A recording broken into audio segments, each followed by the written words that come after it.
the CPL King of the Tier tournament.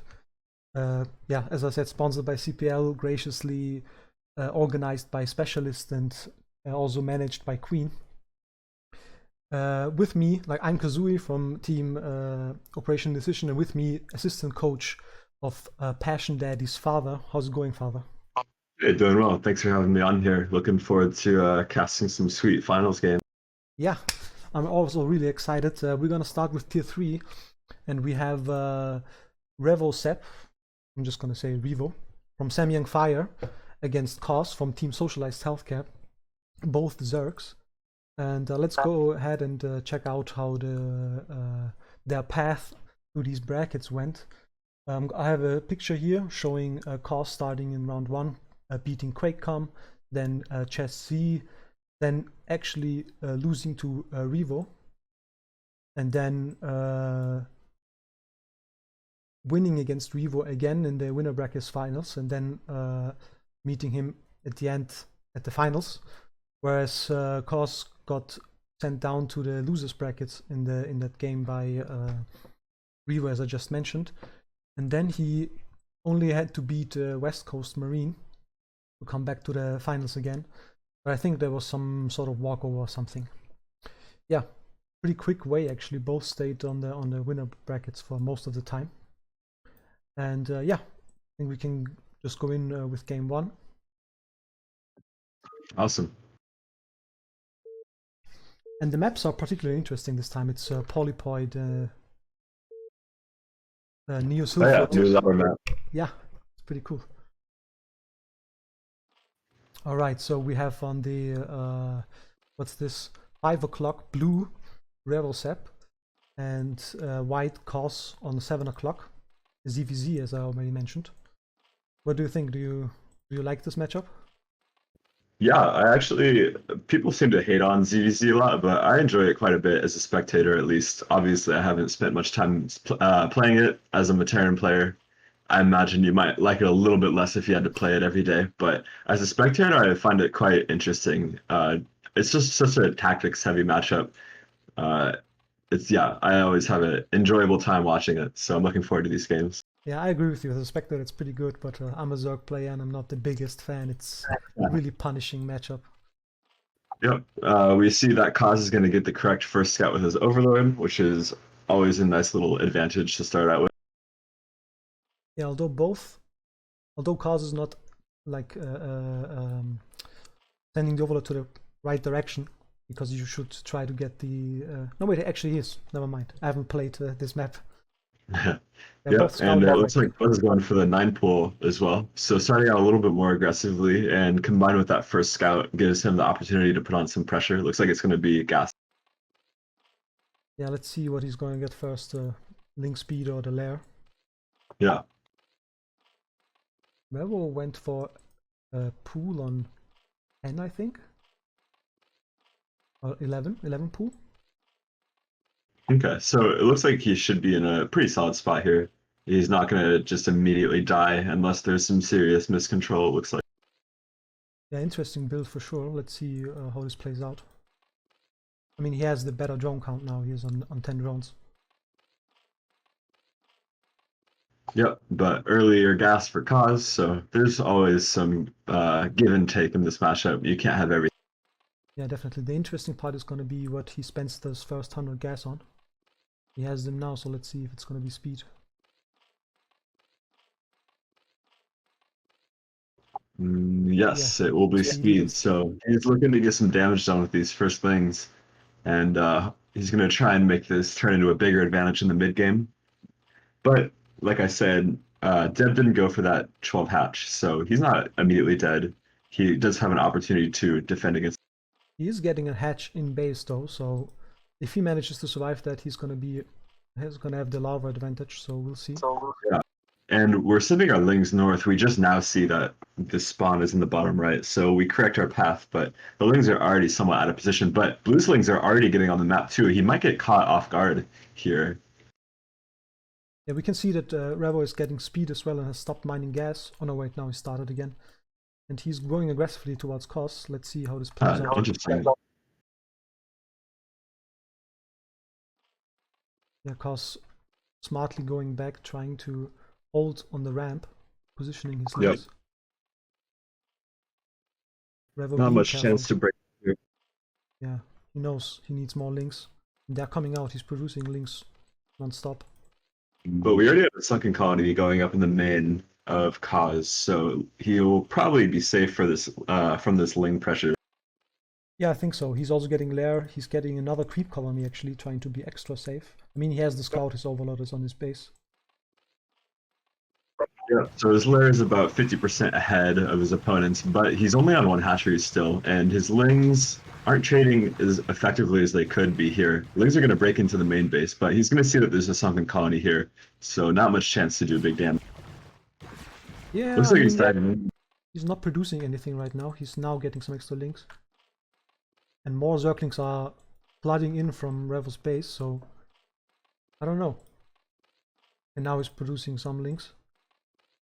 He's getting the Spire, he's gonna have it earlier, so I think Revo has to do at least something with all these links he got.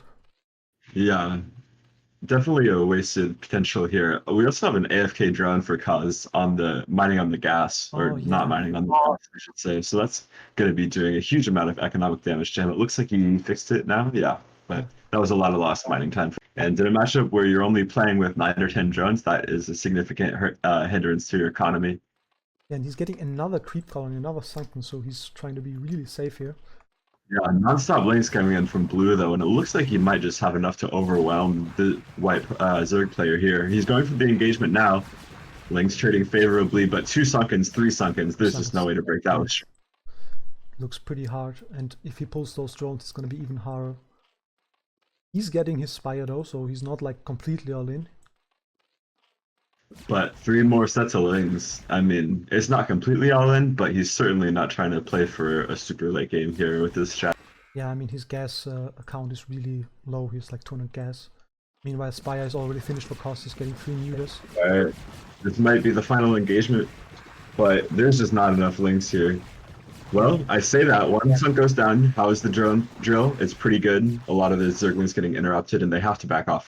Yeah, mutas are about to hatch any second now, so We have a brave drone though going out to fight the lings, and so that's an extra piece of damage we didn't have to take there. But mutas are out on the map now. and he's beelining for the main. Beeline for the other main. I like it. While more links are flooding in, yes, he's confident in those 2 sunks. Yeah, his SimCity is set up so he can drill pretty effectively. So he thinks he has enough, and he's just going straight across with the mutas, and there's nothing here to defend against these mutalisks. Yeah. Instantly, we see 5 Scourge getting started, It's gonna but be too late. the drones are already getting massive. Yeah. The damage has been done already. Yeah, this looks grim. He's going for his last link push. This is his last chance to get anything done, but as long as these mutalisks are in the sky, there's no way that the lings can take care of every single drone in building. So Yeah. it looks like our white Zerg player, Kaz, might be going up 1-0 in this series. A lot of Scourge hunting those 3 mutas, But 0 drones and not enough minerals to make another one. yeah, last ditch effort and GG well played. GG. Nicely done. Yeah, really solid from both players. We saw Revo decided to go all in with that link strat off 2 hatcheries, but good defense from Kaz, and he was able to utilize his tech advantage to win up the game straight up. Yeah, and good micro. You know, he pulled those drones. He was calm. He actually got the extra sunk, went safe. Good strategical choices from him, I would say. So game number 2 is gonna be a Neo Sylphid.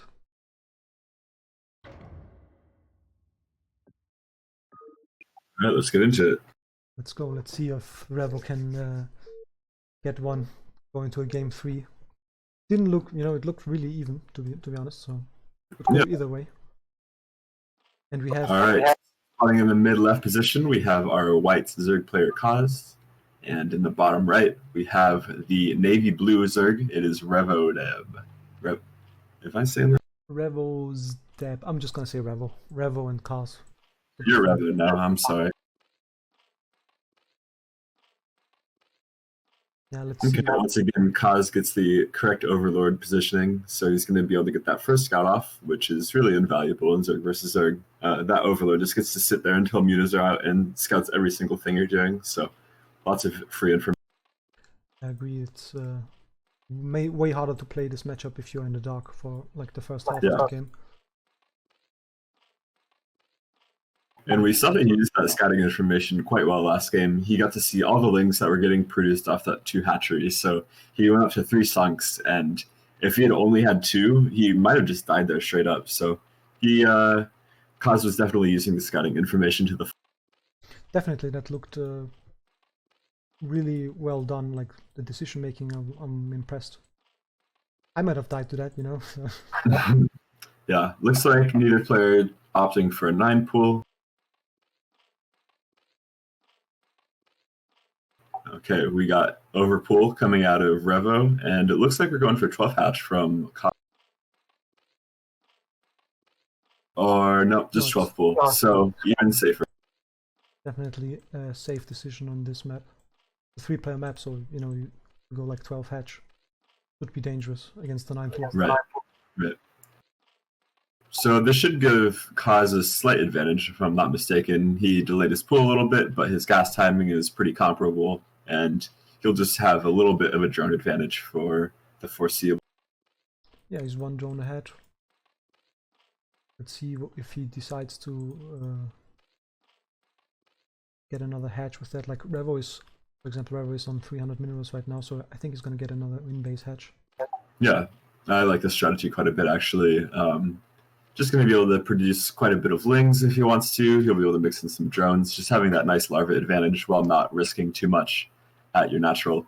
Looks like Kaz has enough minerals as well. He's going to throw down a looks like a creep colony for now. Yeah, probably something preemptive. I mean, he doesn't have the scout information yet, but maybe he expects the same thing again. Yeah, and then his second hatchery going down in the main base as well. So Kaz playing a little bit safe. He's going to lose a little bit of mining that wasn't necessary, but in Zerg versus Zerg, it's such a dynamic matchup that anything that prevents you from immediately dying will give you opportunities to come back later, even if it puts you a little bit economically behind. So I like that. Yeah, although of course he's going to have the hatch a little bit later. I don't know if it's going to be a big difference, but we can see that Revo is producing a lot of links right now, and I think he's going to try something. We have Revo going for link speed while Kaz is going for that lair. So we see how the players differentiate in their use of their first 100 gas. So we're going to see a little bit of divergence here, and we'll see how these 2 builds match up against each other. It's really just a battle of tactics and micro at this. Yeah, but of course Revo is now again in a situation where he needs to do some damage with those links. He's down to right. And once again, it looks like Kaz doesn't have the perfect concave at his that's not even a ramp, but between his main and his nat, his lings weren't quite lined up right. So some of Revo's were able to 2v1 his lings, which is the opposite of what you want to happen. But for now, he has to back off now that he sees that sunken colony. And the second creep colony has gone up just in preparation in case he sees a big flood of lings come out from Revo. And the spider's going down. So once again, small tech advantage for Kaz. We'll see how this matches up against the heavier ling count from Revo. Yeah, he is producing drones now, so I think he's not going to try to overwhelm these 2 sunks. And the Spire, of course, going to be earlier again. But not by very much, it's like 200 HP. Yeah, which is a little bit surprising. It seemed like his lair was started quite a bit sooner than his opponents, but maybe I was wrong on that. I think he just got the panic extra sunk, which put him behind the minerals. Right. That's a good point. Yeah, but we see, even though these builds diverge somewhat, we're still getting back to a somewhat similar mid game. It's going to be lings and it's going to be mutas. There's no way around. But we see a big drone cycle come out of Revo. So for the time being, he's going to take a strong economic lead against his opponent. And his opponent doesn't really have the lings to counteract that. His advantage is in his tech, but that advantage is like half a spire's worth of building time. So right now it looks like Revo's in a pretty strong spot. He hasn't had to commit to making those sunkens. Sure, he's made a couple more lings than his opponent, but when you don't have to build sunks, that kind of pays for itself anyways. Absolutely, and you can see that he Kaz is not actually using his lava for a while. Like right now he's using them, but he hasn't used them for a while. He's getting Mutus and Scourge right now. No, only Mutus and a couple of links. But Yep. So for the time being, Kaz is going to have the air superiority. He's going to be able to take out these overlords and deny some vision. But I really like this play. We see a secret hatchery going up at the 1 o'clock position from Revo. So it looks like he's going to try and use this advantage that he has and multiply it a little bit by trying to throw his opponent off. We'll see if his opponent is able to accurately scout that there are things missing here. Because obviously a hatchery costs 300 minerals and it costs a drone. So if Kaz is really on top of his game, he might be able to detect this. And if he does, he'll be able to punish very hard. But even in a matchup where it's a mirror matchup and you can just compare your opponent's build to your build, it's still quite hard to deduce things like this with the limited information you have. So we'll see how good Kaz's powers of inference are. Looks like, okay, he's going to get that Overlord, which is great. But here comes a huge wave of Scourge coming out of Revo. And if Kaz gets caught off guard here, he could lose all of his Mutalisks. Yeah, we can see Revo opting for those mass Scourge, while Kaz has only... Let's see how his Muta micro plays out. He tries.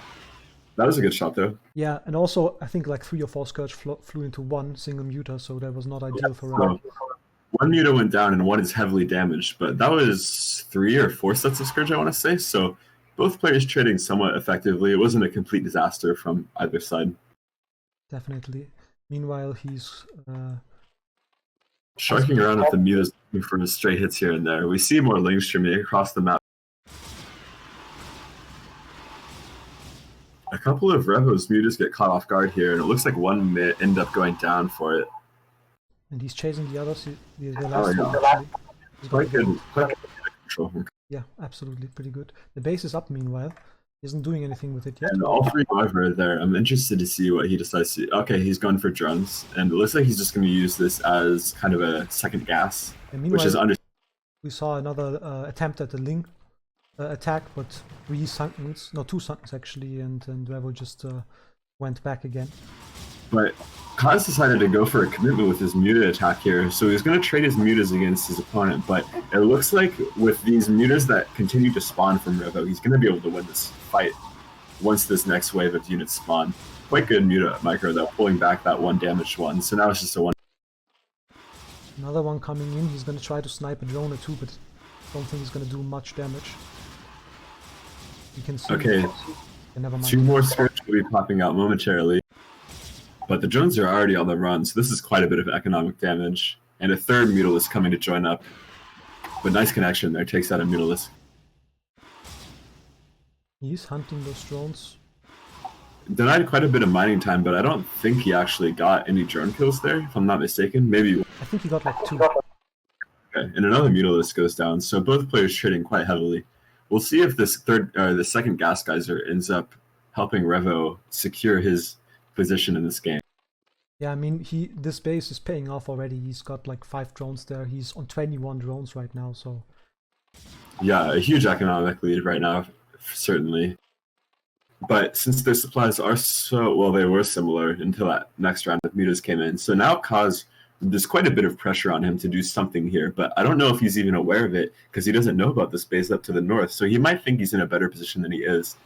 He's so close to actually seeing it if you hide Revo's vision. And he actually catches those 2 drones transferring, and he should know that those were mineral watch drones, so he might be somewhat suspicious, thinking that those drones are getting transferred to mines somewhere. I'm a little bit surprised that Revo was so out in the open with his drones like that. Transferring them right in the face of his opponent was a little bit risky. We'll see if White catches on. He's looking for it right now. He's sending links out to the wrong base. He's so close to finding it. And he's going to take his own natural expansion at this time. Yeah, good call. I mean, you can't stay on one base forever. Man, this is so unfortunate. He keeps just barely missing this. Like that Overlord that's in the 12 o'clock base just barely missed those 2 Scourge that were transferring. So he's gotten very close to seeing this base several times now. But it may be too late. It looks like White already has... it looks like Revo already has a higher lane count, more Mutas, more Scourge. So even if he does find this base, he may be not able to even punish it at this point.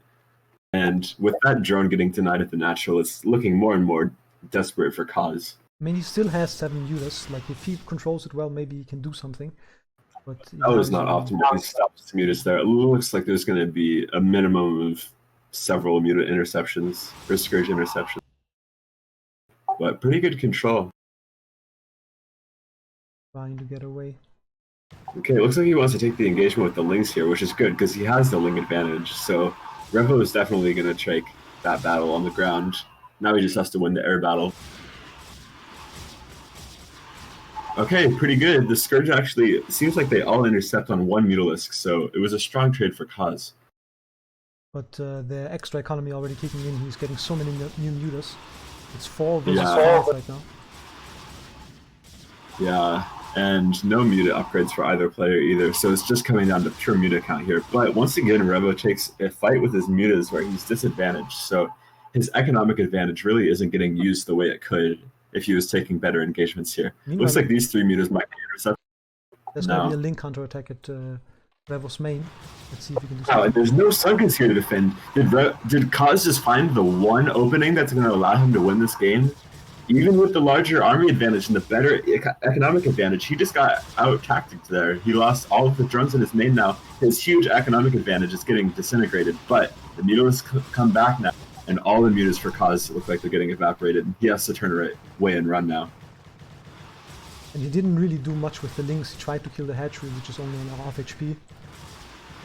I mean, he got a lot of drones, but losing all the mutas and all the Lynx, I don't know if it was worth it, because now there's... Yeah, he evened up the economy somewhat, but there are now 2 hidden bases out on the map, so even with that economic kind of... He evened up things economically somewhat, but it's just getting worse as time goes on, really, so it may have just been a temporary solution. And the muta count for Revo is just getting absolutely out of control here. Damn, losing off 4 hatches. 7 mutas versus 4, and 2 of those 4 mutas are quite injured, so it looks like Revo is going to end up taking this game.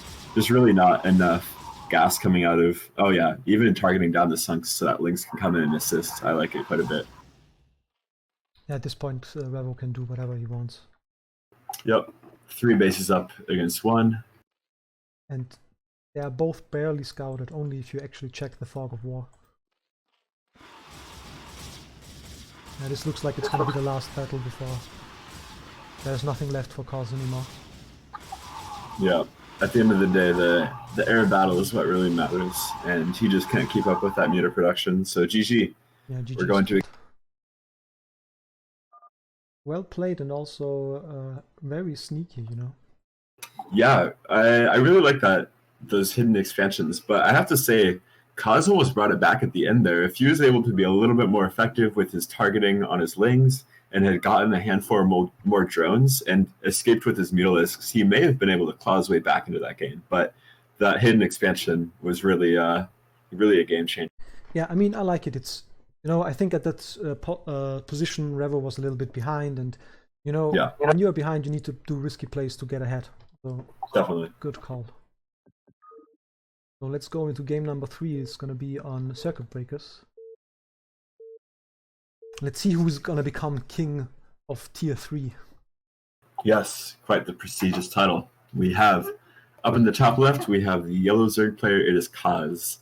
And spawning in the top right of Circuit Breakers, it is the red Zerg, Revo.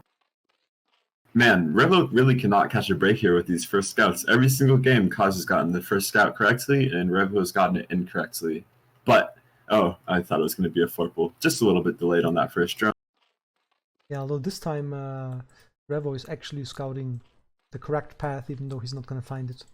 While sure, correct and correct from his position of not knowing where the spawns are, but incorrect in the cosmic sense of scouting the wrong. Yeah, so let's see what builds they're going to choose this time. 4-player map now, so might opt for something more economic than 9-pool. Looks like it. We got an Overlord coming out of Revo, and 9-pool from Kaz. Looks like we might be saving up for a pool. Or a hatch. We'll see.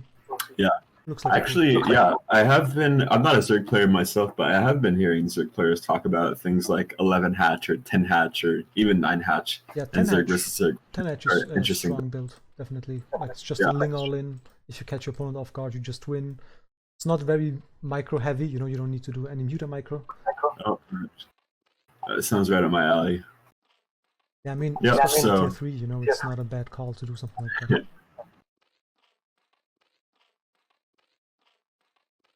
So once again, Revo taking a little bit more of an economic opening, getting an extra drone before throwing down that pool. Yeah, Kaz going for the fast gas as usual. And he's gonna scout, of course, the base, so early links are gonna arrive as fast as possible at Revo's base. Which, you know, Sets to commit to 3 sets to begin with.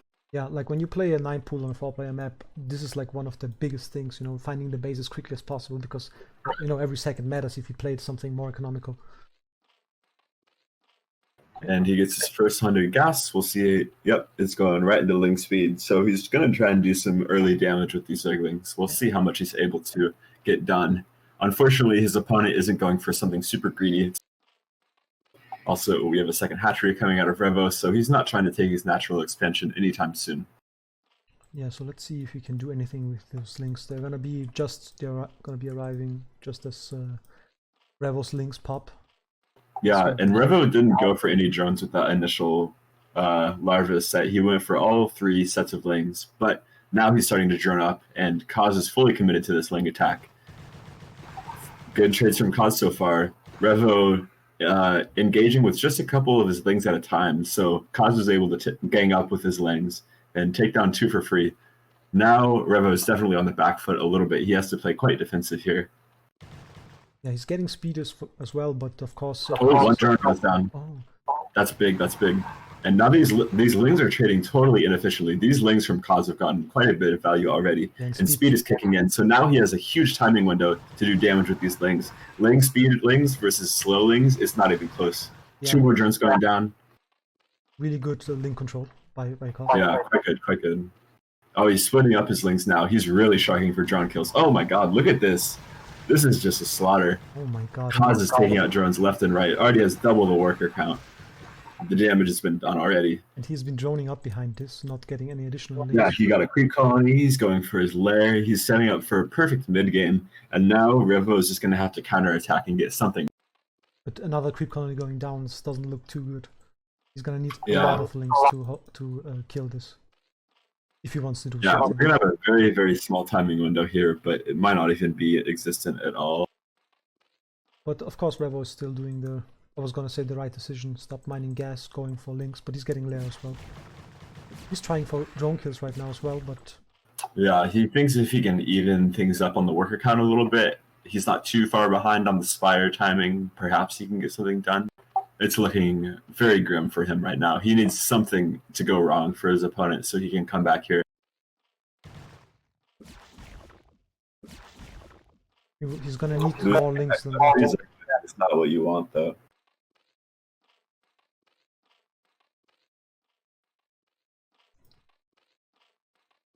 Yeah, and you can see Revo is just broke. Yeah, but he's doing a decent job coming back in the worker count. At one point, there was a 6 worker differential, and now it's down to just 3. But still quite an advantage for Kaz. He has that worker advantage, he has the tech advantage. Yeah. Really, all things looking good for him. We see an Evo chamber coming out of our red player. Yeah, he's realizing he's not going to be any time early enough, you know, with his own mutas. So yeah. He's going to need spores. So, he's going to have to play defensively. Of course, I'm hoping that we see a Hydra Den go down, but that's unlikely. Yeah, I mean, not with that tiny drone count. I mean, he's got it up now, but still. Yeah. I mean, one advantage he still has is the second hatchery. He has more lava. If he can stabilize, this is his ticket back into the game. But he waited quite a time after the lair finish to throw down that Spire, so that lead that Kaz has on the tech is getting multiplied even more. And it looks like he wants to take an engagement with those lings, but smartly backs off for now. Both players playing quite safe. Revo needs to put down a creep colony. Okay, he does it now because Yeah, it's one in his mineral line. I wonder if that'll be enough though. I don't know. Still, if his opponent has good enough mutamicro, he's still going to be able to pick off drones for free without losing any mutas. One spore colony really does not have the DPS to keep up with that. So even just swinging in and getting 2 or 3 drone kills would just be brutal for Revo at this point. Yeah, and you can see Revo's gas count is not that high, so it's gonna be hard to even catch up in the muta count, even if he holds this. We'll see how the mutamicro is. So far, not optimal. Three Oh, this isn't good. The Spire is out of range of that spore colony, so we're going to be able to get free hits on that, and those glaives might even bounce and hit some drones at some point. Although, almost losing a Mutalisk. Oh, we got to be careful. We can't lose Mutalisk like that. He's good at controlling though. He's sending it back with low HP. And this doesn't Yeah, look so we're good. going to take out the Spire for sure. There's no way those... Well, those Scourge are building as fast as they can, and that spore colony is oh, he's going to lose his second... Oh my goodness. Yeah, the Spire goes down. He's gonna get it. And now all he has to do is pull back, get an even bigger muta count, and then not even 2 spores can stop him. Yeah, we need to see what the backup plan for Revo is at this point, but it looks like he's just going to try and rebuild that Spire. And nothing else to do, honestly.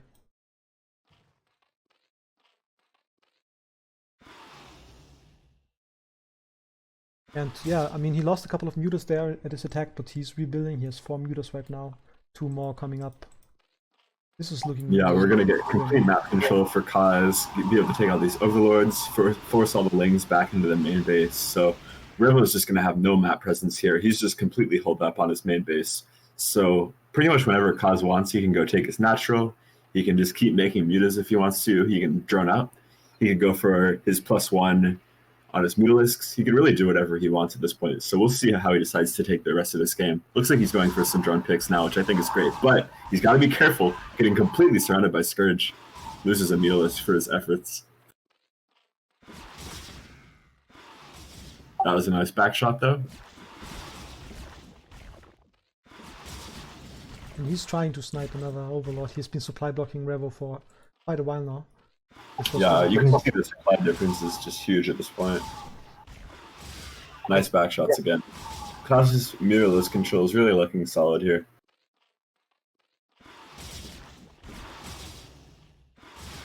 Nice. Lost one. Loses Pupil still, but still quite good. Yeah, the Spire is finished. Yeah, but we're going to lose our first Mutalisk again, and things are just completely falling apart here for Revo. He's getting a lot of Scourge again, which didn't work out too well at his first try. Kaz is just going for mass lings here at this point. He thinks he can just close out the game with Ling Muta, and I think he might be right. No Sunkens remaining for Revo. All he has are, what, 6 Zerglings? And we're coming across the map here with, it looks like a full control group. +5 in the base already.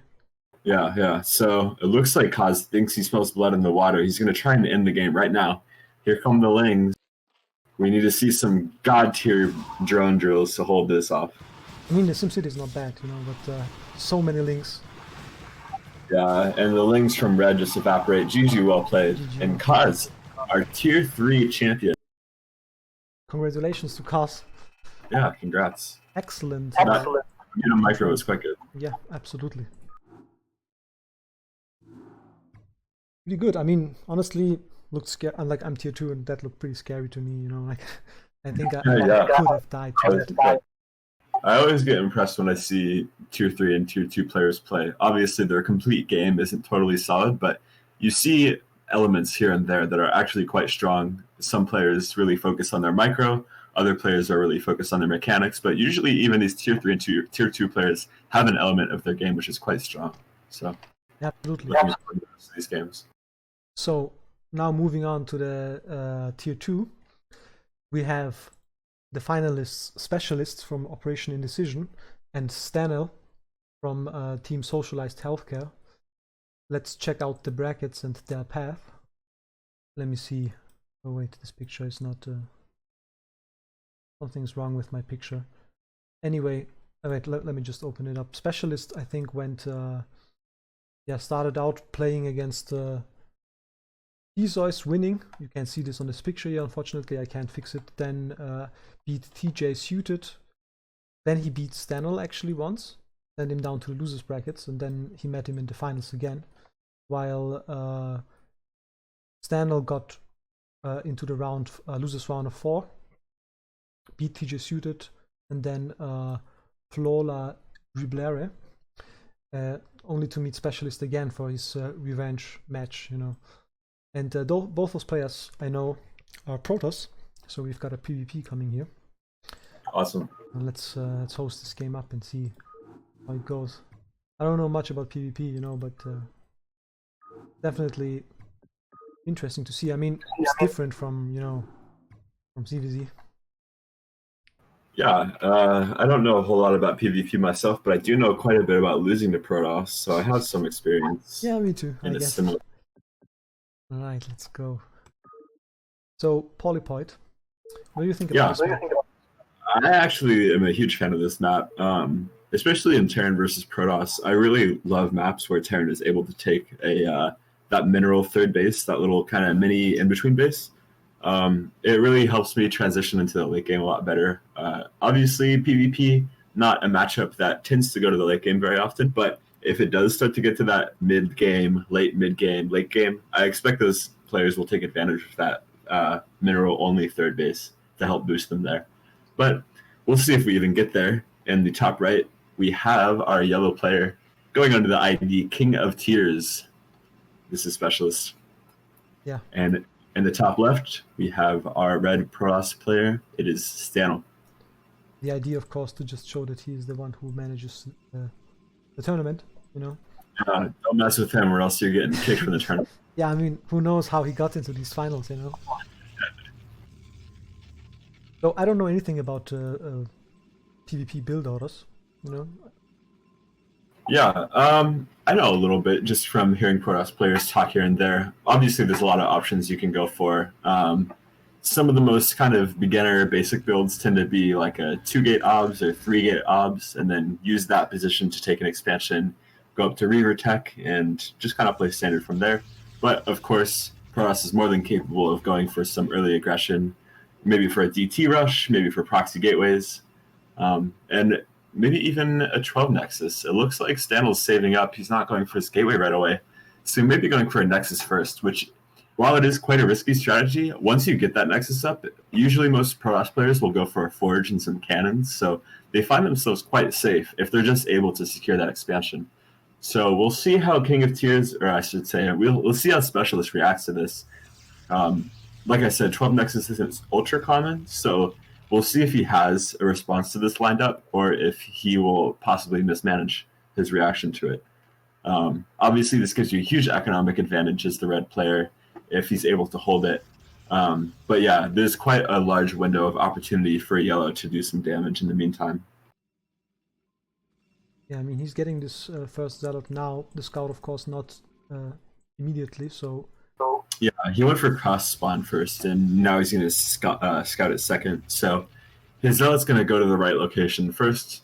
He'll be able to get a little bit of harassment done if he wants to, but he may just keep it at home as well. We'll see what his reaction is, really. I mean, for me at least, it would seem tough, you know, if your opponent goes for a greedy opening, you feel like you need to do at least a little bit of pressure, you know, else you're just going to be behind. That's simple. That's definitely, a lot of the times that's your first reaction, but there are some scenarios where you kind of get baited into an overreaction. But obviously, committing one Zealot to do harassment really isn't that much of an over compensation, I would say. But we do have 2 gateways finishing up for the red Protoss player here. So it looks like in response to this, Specialist just wants to take his own Nexus as natural and just play with a small economic disadvantage, which is totally fine. Like, there's so much StarCraft that still remains to be played in this game that taking a small worker deficit really isn't the end of the world. We see that Stanel already has his own Zealot out, so he's not going to be able to get a whole lot done with this. Maybe if he has some sick micro, we can get a couple probes. But as we transfer probes to the natural, it actually catches that Zealot for a moment. But 1 probe goes down, so that's good. Second Zealot coming out right now. So that's it with the Harris. I mean, we can see that there's a little bit of a divergence in tech paths. Like Stanel got a Forge while Specialist got a quick Cybernetics. Yeah, and we have the Citadel coming down for our yellow Protoss player. I'm and we have a proxy pylon in his opponent's main base. I really like this. Sneaky. It looks like he's going for a gateway here, and then he's going to make DTs, maybe. I'm hoping. Because, okay, so like I said, with 12 Nexus, you usually typically follow it up with this Forge, which he got, and now he's going to put down some cannons to the main. This is because your Robo is so delayed that if your opponent goes DTs, you'll just have no detection and you'll instantly die. So you have to get cannons at the front. However, he doesn't usually get cannons in the main base. There's just really no need for that. So, but this gateway is going to get scouted. Stanley with the game sense odd. So, no go here.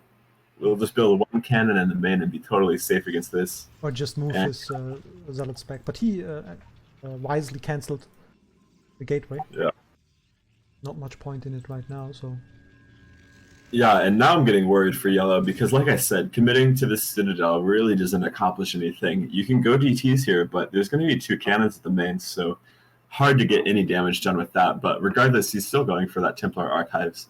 It makes sense. You've already committed to making the Citadel, so you might as well see it through. And his natural Nexus is done, so he has a 6 probe deficit. Obviously, it hurts, but it's not an insurmountable comeback that needs to be made here. If he still just plays calmly and solidly into the mid game, he could definitely win. And we see his opponent is making several cannons. Looks like he's made 2 and he's making just 1 more. So yeah, 3 cannons in total. So that's a yes. So yeah, he does have a small worker deficit, but he isn't investing into these cannons, so it may end up evening out. But as I say that, red is moving across the map. It's, 6 Zealots and no Goon, but just 6 Zealots. And all we have for the yellow Protoss player are 2 Goons, so we're going to see how good his micro is here. Wow. It looks like red doesn't want to get to it, which I think is a little bit surprising. Even though, obviously, Dragoons are ranged units and can just kind of kite the Zealots forever, the Zealots are so tanky that he can just, sick 1 or 2 of them on each Dragoon and then split the other ones off and go harass probes. And the other Zealots would buy him enough time to get probe kills, but he's just playing it quite safe, pulling back for now, which is totally fine. And it looks like we want to go for DT drops as the response here from our yellow Protoss player, which I think is quite strong. We're just going to try and circumvent the cannons at the natural, go for the main, but there is already 1 cannon there. So it looks like if we pull units back into the main for Stanel, there's just no way this DT drop is going to do enough damage. Yeah, I guess he's just feeling, some sort of extra cheesy play after finding that first proxy gate. Yeah. And like you said, once you see that your opponent is going for a greedy build, you really feel the need to punish it. So he first went for the in-base gateway. That didn't work out. So his DT tech didn't really work out. But he's committed to making it work. So he got a Robo and he got himself a dropship. And you see, even if this DT drop doesn't kill many probes, the probe count is actually even now. So the economic advantage that Stanel had was somewhat mismanaged or just not completely capitalized on. Here comes the shuttle with the DT. Even if he can't get into the mineral line, the cannon doesn't provide a huge range of detection. And it looks like he's going to try and drop directly on the cannon and take it out. So with our Robo just finishing up now, just finished up now, so he doesn't even have an observatory. He's just going to target down the Robo. And I don't know if Red has any sort of response to this. He's just moving across the map for a counterattack now. But there's already 2 DTs on the hill here, ready for defense. Looks like he's getting outplayed here. I mean, we saw Stanel's army moving back and forth, first trying to defend, then now again for the counterattack. He's lost a lot of time just moving around, being indecisive. Yeah, 4 cannons coming up in the main base, but if these get targeted down, none of them will finish. And you can see the counterattack here. He forgot his that's good. And the defensive DTs are totally AFK. They're not here doing any damage at all. So these Zealots are going to get into the mineral line and start wreaking havoc. He may even lose this Nexus. So unfortunate. Yeah, if those 2 DTs were back home right now, this army wouldn't stand a chance. But as it is, both players taking crippling damage right now. On the red side of the map, the observatory and the Robo have gone down, as well as all the main cannons. So these DTs are completely unchecked. However, on the other side of the map, this army is going to end up killing this Nexus possibly. but getting blocked by DTs, so he may not be able to gain access to the main base. He's going to go all in on focusing this Nexus and try and use that as his opportunity to come back in the game. I think he Ooh, a needs to storm. Oh wow. I think he needs to go up there though, because only killing this seems like it's not enough, considering that Yeah, he he's losing so much of his main base right now. It looks like his cybernetics core is getting targeted. He can even go after these pylons powering the gateways if he wants to. The red player is completely holed up in his natural. Yeah, and the worst part is he's gonna lose all these gateways, or at least energy Yeah, on Cyber them. goes down, the Citadel's about to fall. But we have the observatory just finishing up now. There's another Robo Bay in Sandals, Robotics and Sandals Natural. So he's going to be able to make an observer And we and can see eventually clear out the the DTs. But the Stanley's, damage has really been done. yeah, but Stanley also is going for a hidden base now. Yes, it seems to be the theme of the day today is the hidden bases. I love it. I'm always a fan of hidden bases. And he already rebuilt the observatory. His first observer's coming out now, so he's eventually going to be able to clean up those 2 DTs with 9 and 6 kills. Yeah, really interesting to see how this game is going to go from here.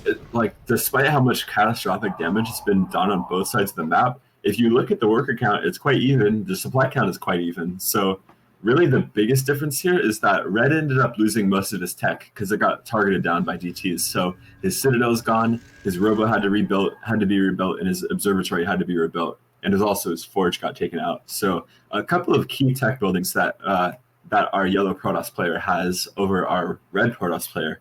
However, this base down in the bottom left might be the great equalizer in all of this. Yeah, I think Looks like Red is trying to go for an engagement again, but fighting up against the high ground isn't the smartest idea. And DTs, when they're in this number and supported by this many other units, actually have quite a high DPS, so it may actually end up turning the tide of this battle. Zealots versus DTs with Zealot support is quite a bit of damage. So yeah, that all the red Zealots fall, and Red is forced to retreat back now. luckily he has those cannons, so not like Yeah, immediately. he'll be able to retreat to his defense, but he lost quite a bit of his army, and now Yellow is going to be able to take complete map control. Oh, and is he going for it? Oh, but he's going into the cannons. Might lose a goon. 2 goons go down for that. The thing is, this hidden base, not bad, but he could have just gotten the Nexus in his main again. Both in 2 blocks. Yeah. The idea with the hidden base is that you're supposed to try and take an extra expansion that you don't have access to with the army that you have, but he has a free expansion in his main base you can take right now. But yeah, double Forge coming down there as well. So it looks like he's going to try and really go for a late game strategy here with this extra econ and the upgrade advantage. But we see that Yellow already has Storm and High Templar, so he can kind of just poke in here and harass this army nonstop with Storms. Red really can't come out and fight this. He doesn't have the army, so he has to back up. Storm's doing huge damage. Yeah, pretty good Storm there. Was 4 cannons a little bit too much. He's building more and more though, so we can see a Specialist's plan here. He's getting a 3rd base right now. I mean, he was pretty rich on 900 minerals just there.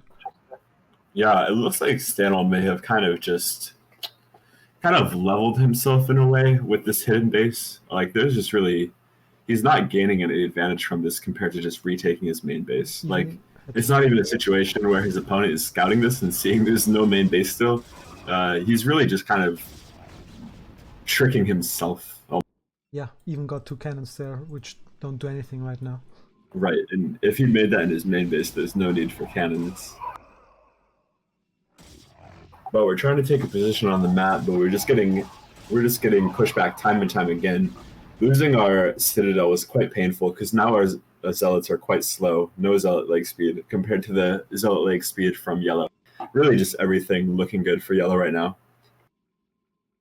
And a 3rd base not scouted yet, I think. Yeah.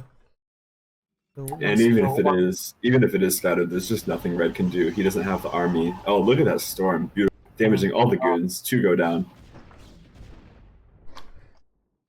Yeah, I mean, this is almost a completely Zealot Templar army, just 1 Dragoon. He's basically contained, he just can't move out. Even every time he moves out, he just gets 1 Storm in the face. Yeah. No energy on those Templars right now. Oh wait, actually, 1 Templar had energy. But with enough micro, he'll be able to start doing quite a bit of damage to these zealots. Obviously, they can't commit to a fight next to the cannons, so this micro from Red is quite good, trying to get himself back into the game somehow. And we're losing zealots. We're just kind of bleeding off zealots here for no reason. But it looks like Yellow smells blood in the water, and he's going for an engagement, but then he pulls back again. So this constant back and forth is really favoring our Red player. Just nonstop zealots are going down for Yellow for no reason, no return on investment. Needs to add some more dragoons, which he's doing right now. Yeah, I'm also curious, did Yellow ever get goon range? It looks like he might not have. I might be wrong, but just judging from some of these engagements, the goons for Yellow really haven't been. Yeah, maybe he's forgotten it. But the thing is, he has these 3 bases. His economic advantage is only gonna grow from here. Yeah, definitely. Looks like Red tried to take an engagement that he couldn't, and he's backing up now, but he's already lost 2 goons for his trouble. And this might be a huge storm right here. All the dragoons are trapped, so if the storm goes down, there's nowhere to. And plus moving in and huge storm, taking out all the dragoons. And I think Yellow is like he knows that there has to be some sort of hidden base. You know, he's looking for it with his probe here. Well, the funny thing is, he doesn't even have any reason to suspect that there is another base because, I mean, Red hasn't even, he just retook his main base now. There's nothing out of the ordinary, really, until he comes down here and scouts it. Yeah. He must really be scratching his head right I mean, you're right, but I guess he was just trying to play it safe. Definitely. When you have an advantage in any sort of game like this, you should really be taking your time to make sure that there's no possible way for your opponent to get back into the game. But as I say that, Yellow's really engaging into these cannons at a time where it's not necessary, and he's taking huge losses for it. These Archons, while doing quite a bit of damage, are going to get taken out in the end. And it looks like Yellow traded away his army for not much reason. When he had just scouted the base to the bottom left, he could have consolidated his army, moved down there, and taken it out decisively. But instead, he decided to engage into the full army of Red, into the full cannon line of Red, really taking the worst possible engagement he could have. We can see that he has at least an upgrade advantage right now, +1 done for Yellow. Yeah, that's true. While Red is getting double upgrades. Mediocre storm there, more on his own troops than the others, the opponent. And yeah, it seems like it calmed down a bit now. I think he's gonna try. Yeah, Yellow is getting his goon range now. Oh, wow. 16 minutes. Oof, that hurts. But he's moving down towards this base, which has only 2 cannons. Yeah, 2 cannons certainly not enough to fight this. Red's army is completely out of position for this. And I feel like he could have seen this coming. I mean, he has observers on the map right now. They're just not optimally placed. He has one kind of hovering over by the 3rd base, not even spotting anything. And another one down on the bottom side of the map, not spotting anything. So he's going to get completely blindsided by this attack. Yeah, and once he kills those cannons, I don't know if Red even can stop him anymore. The army's about the same size, maybe a little bit bigger for Yellow. Yeah, and losing just an absolutely huge chunk of his army, or of his economy right here, for nothing in return. Almost 20 ropes down. Trying to fight, but this really isn't a big enough army from Red to engage. Yeah. Although Yellow does have quite a few units shooting at buildings for no reason instead of the army, so for now he seems to have driven away some of the army, but just look at the probe differential at this point. There's almost no coming back from a worker lead that. Plus reinforcements are coming in. He's even getting a 4th base right now. Yeah, I really like it. Even getting up gateways over there as if he was playing PvT. Yeah. And with this reinforcement wave, although there is a DT here, and I don't think Yellow has an observer, so for now this army is going to get driven back. But the Nexus was taken out, all the workers were killed. Yeah, there's just not a whole lot left for Red at this point. Yeah, I mean, you can see Yellow filthy rich on 900 minerals just now. Big macro cycle coming out. Yeah. Like, I think wherever he attacks, he's just gonna kill Red. Yep. As the game goes on, it's getting better for Yellow, but even at this moment in time, Red really has no advantages here. So, looking quite difficult for him. He's going to have to get some sort of miracle engagement to get back into the game. Getting this free Templar is a nice catch, though.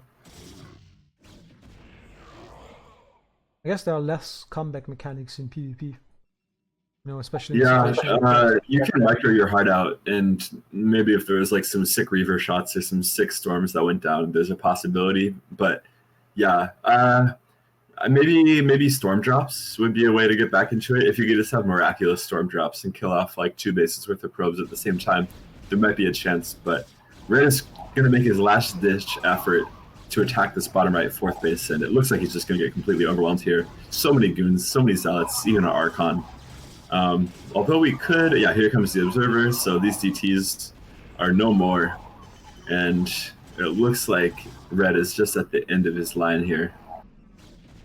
Almost 2 times the supply. 2.5 times the supply. Yeah, not looking good. Even mined out at his natural. Luckily, he wasn't mining from his main very much, so... This guy's a Zerg, you know. Yeah, and this looks like it is it. Yeah. Yep, still only 4 gateways from Red, while we have double that in the opponent's main base. And he finds the base at bottom left for good measure, so with that, it looks like this game 1 will be coming to a close. Pretty wild game, you know? Like, I don't expect PvPs to be like this. 12 Nexus into a bunch of DT shenanigans into a hidden 3rd base. Yeah. GG though. GG's called. So that is Specialist going up 1-0. But even this one, pretty even, you know. You can see King of the Tier. Yeah, I could have seen that match. There were several points where it could have gone either way for sure. So he got that early economic advantage with his 12 Nexus, but he lost everything to that DT drop. So really, he needed to be a little bit more thorough with making sure that all of his holes were covered, and he had no way to fall behind. He should have accounted for the possibility of DT drop, but good tactics from his opponent. Absolutely. All right, getting into game number 2, we're going to be on Neo Sulfid. Let's go.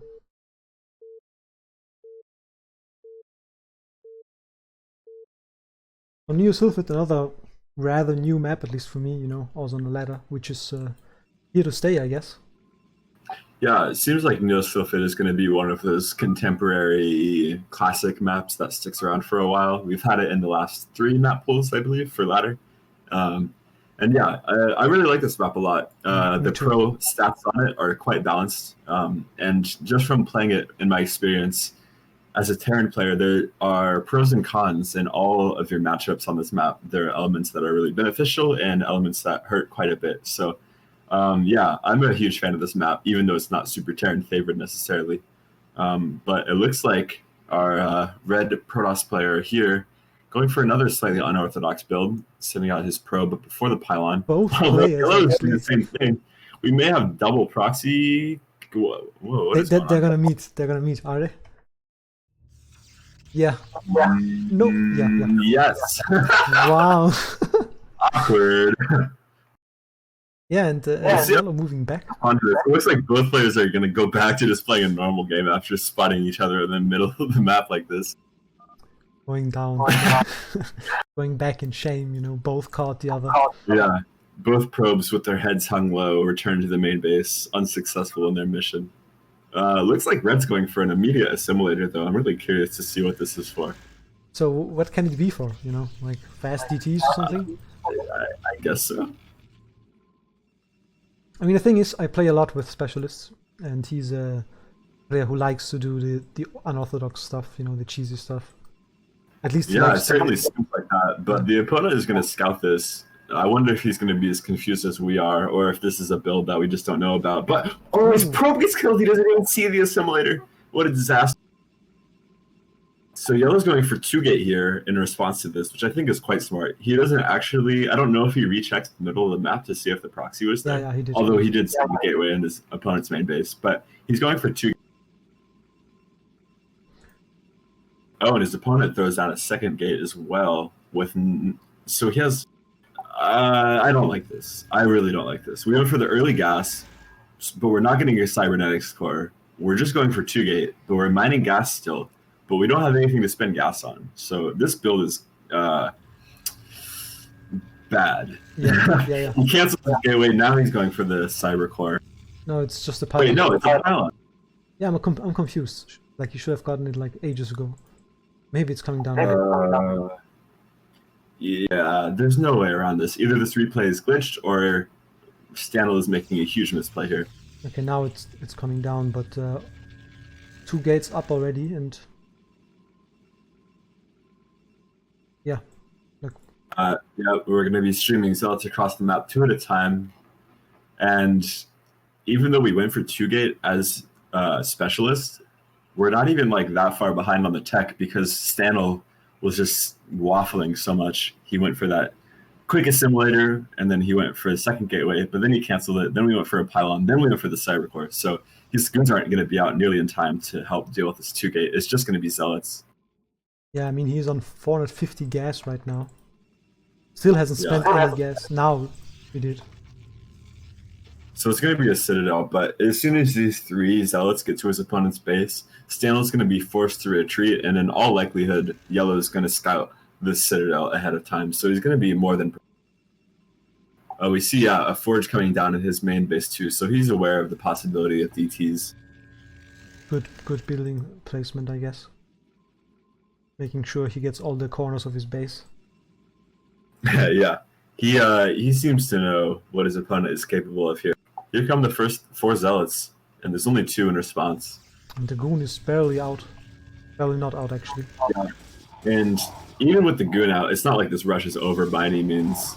The goon does not do that much DPS. Its real advantage is in the fact that it can play ranged. It's shooting ranged, but if it has to assist the zealot, it's just kind of doing its pure DPS anyways, so the range doesn't matter. We see that specialist is splitting off a zealot to go do damage to the probes, which is great. He's already gotten 4 probes. And yeah, it looks like this game is going to be coming to a close shortly. There's just no units out to defend. He's going all in with these Dark Templar. If the Templar don't kill Yellow, then the game ends immediately. But cannons are already on the way.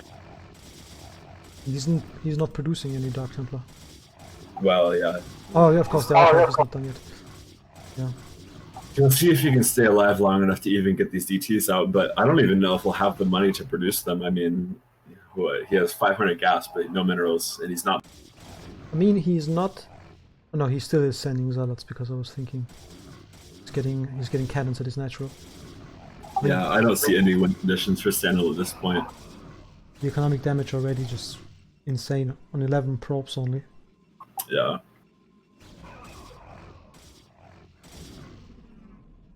Yeah, this is tough, you know. Yep. Obviously, when you go for a proxy like that, the last thing you want to see is an opponent's worker also in the middle of the map. So it's not surprising that Stanley had a somewhat incorrect response after that. It's obviously a position you really don't want to play from, and he probably doesn't have much experience playing from that position, but he needed to think a little bit more thoroughly about what his game plan was from that point. Going for that early simulator really ended up hurting him more than anything. He has 500 unspent gas, and GG is called. Well played, you know. I mean, in this case, this mistake was just, you know, just too much. The gas mistake, but game 1, of course, also really well played by specialists. And with that, he's gonna be the king of tier 2. Yeah, very suspicious. Very suspicious. You know, the guy who made the tournament is winning. So let's bring up the players of tier 1 now, which is gonna be another PvP, I think. Let me quickly bring out the. Oh wait, I don't have it. 1 second. I don't have the brackets. Oh, okay. I think I just straight up don't have them. Or they're like, I don't have them on stream, so yeah, let's just skip this part. You know, it's Butzel against for the games. Shafir. I'm gonna host up this replay and then we'll introduce both players properly. Cool.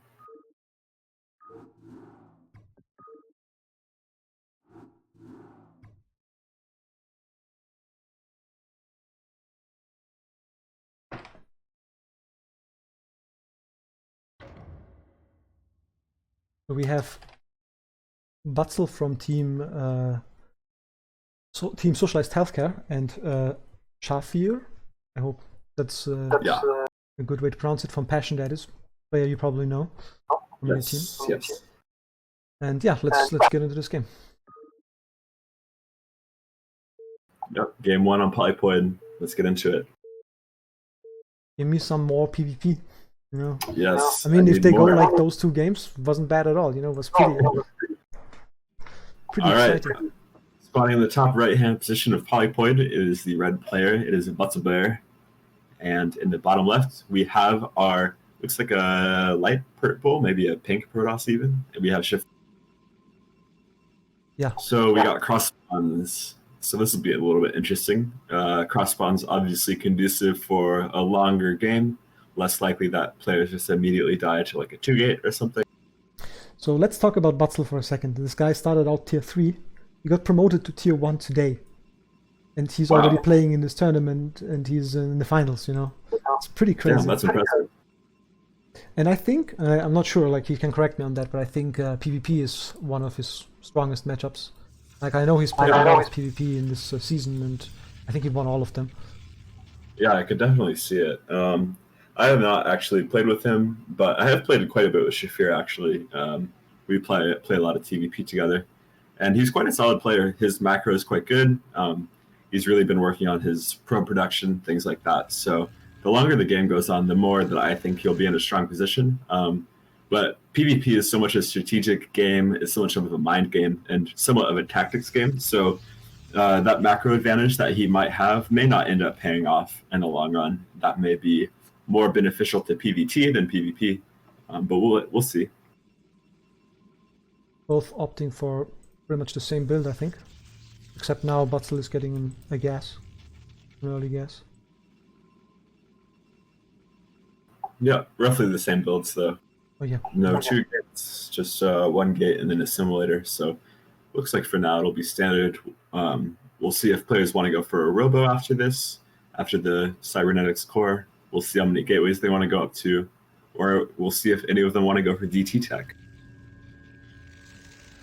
Yeah, of course. I mean, robo, like a Reaver, nothing we saw in the last 2 games. So yeah, that's actually a good point. Reaver is really common and big part of PvP, and the fact that we didn't see a single one in a whole best of 3 is quite surprising. I mean, I guess they are hard to control, you know. So maybe certainly both players don't feel too comfortable. Like I don't know how much of a must it is to have them, you know. I mean, we saw 2 games where they weren't used at all, but maybe at one point you just have to get that shuttle and the Reaver and like use it as part of your army. Yeah, I mean, as a player, if your strong suit isn't your shuttle reaper micro, there's not necessarily a need to try and do it just because it's the quote-unquote standard thing to do. You really, a big part of StarCraft are knowing your strengths and weaknesses as a player and playing around it. So not letting yourself get too influenced by what other people do is definitely a strong skill to have. However, it is somewhat undeniable that Reavers are quite powerful, and if you are able to micro that shuttle plus Reaver, it's quite invaluable. So we'll see. I know for a fact that Shafir does like to go for Reavers in PvT. I wouldn't say his shuttle Reaver control is the strongest, but it's certainly competent, not bad. So we'll see if he's able to use that to good effect in this game. Shafir gets quite a thorough scout off. He sees goon ranges on the way. He sees only 1 gateway. So nothing to suspect at the time being. Unfortunately, Butzelbear was trapped from, or he was blocked from getting into the main base issue. Yeah, so like how important is it to be blind or not be blind in a situation like this? I mean, of course you want to check for DTs, you know, drops. Yeah, I think the DT is kind of the biggest scare that Red has to deal with at this point. We see him going for that robo right after the first gateway, and I expect that he'll go for an observatory before he goes for a robo bay, just to be ultra safe. When you don't get any sort of scouting off whatsoever, you are really playing in the dark, and if you decide not to defend against DTs, you're really just rolling the dice here. And both players not getting any fast expansion. Yep, the only difference is that Shafir went for his second gateway before Robo, while Butzel went for his Robo before the gateway. I think for the most part that's advantageous for Bustleberry, but I don't want to speak out of turn here. He'll observatory to his observer to his opponent's base quicker if he decides to go for that, which it looks like he will. But for the time being, Shafir definitely has enough army to take map control with that 2-gate production. Yeah, and as you correctly predicted, he's getting the observatory before any robo. I mean, any robotics. Yeah, he's going to be playing this safe. He obviously doesn't want to just immediately fold the DTs. So one observer is coming on the way. We'll see if he goes for that robo bay after this and starts going for shuttle. Shafir going to poke in here in the natural. Unfortunately, he's going to lose first goon, a little bit of miss micro there. So a good micro from Butzelbear. Oh, he's going back in. I don't know if I agree with this for Shafir.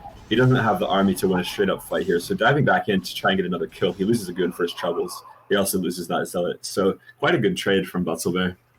I hope I'm pronouncing that name right. And he's going to use that advantage to go ahead and take his natural nexus right away. And we have a suspicious pylon at 12 o'clock. Quite a suspicious pylon indeed. But the probe isn't there to build anything, so for the time being, it's just...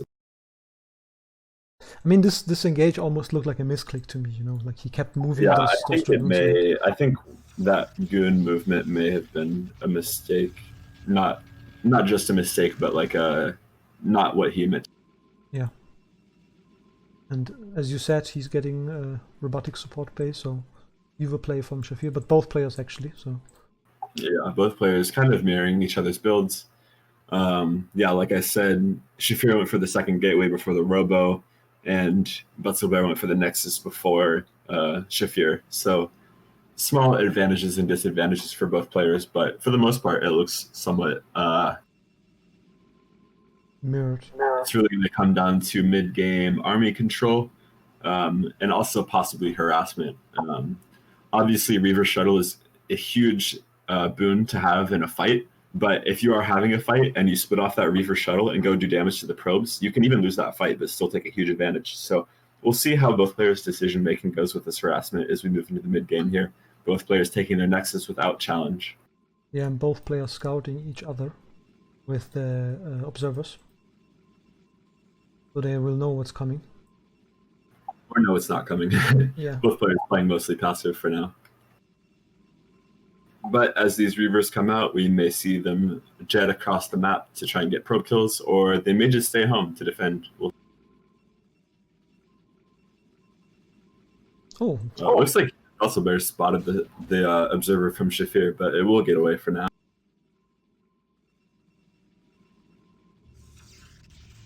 It is definitely one of the slower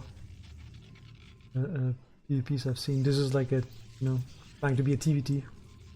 Yeah. While the others, we just saw they were more like ZVZ, very cutthroat. It's a good point. But I guess at some point you just have to, like, you can't go into getting a third base. You just have to do something. Yeah, they're gonna have to build up a small army before they're able to secure that third base for sure. Right now, Bustle's going up to 4 gateways. It looks like 5 even. No, he's going up to 6 gateways with the Reaver. Shafir's still only on 2 gates right now, so there's going to be a period of time where Bustle has a huge economic advantage. You see him cutting probes to go all in on these gateways, so he's looking to make a huge mid-game timing attack. He's not producing probes anymore, so he's not trying to look to take a third base off this necessarily. Shafir now trying to catch up in the gateway count, but for the time being, Butzelbear is going to have a huge army lead. We'll see if he's able to do damage with it, though. We need to also see that he has gotten shuttle speed and he moved out with the shuttle and the Reaver, Shafir that is, but it got scouted by the observer. I don't know if Butler actually saw that, but he should be ready for any kind of shenanigans. Yeah, it's going to come to the base from the south. Oh, actually, that pylon that Butzel just put down looks like it may even block his own goons. If Shafir drops at the very bottom right of the natural expansion, it can only get hit by 1 or 2 goons. Here comes it now. Perfect timing. Huge probe detonation. That was 8 probes, 9 probes. Here comes the second. Looks like it's going to be a dud, though. Yeah. But he's moving into the main base, and there's just nothing to defend here. Huge Reaver shot. Oh my god! What in the world? That was the biggest Reaver shot I've seen in weeks. It looks like another 8 probes. Damn, I missed it. I'm watching the fight right now because Butzel is going for a counterattack. Look at the probe count, though. The probe count is just telling the whole story here. All Shafir has to do is pull back and defend this push. If he survives here, if he doesn't immediately lose the game, there's almost no way he can lose in the long run. But this looks scary, you know? Look at this army. He lost his Reaver. Oh, and his Reaver at the Natural is getting dove on. Right now, he loses it. Only one Scarab goes off. And there's a huge advantage for Bustlebear here. We're going to need a miracle from Shafir to defend this. Here we go now. Reaver's getting dropped off. 2 big Scarabs going off, doing big damage, but it's, 1 Reaver goes down. And it looks like Shafir's trying to dive onto the 2nd Reaver, but it doesn't get taken out, and more reinforcements are coming in from Belsel. Another huge Scarab goes off. And with that, there's just no more army from Shafir. He was able to do so much economic damage with that Reaver, but he was just not able to defend the counterattack that came afterwards, and he's going to lose his natural nexus at the very least. The worker count getting completely evened out at this point, and now Shafir is in dire straits. Yeah, I think he was a little bit too slow in moving back.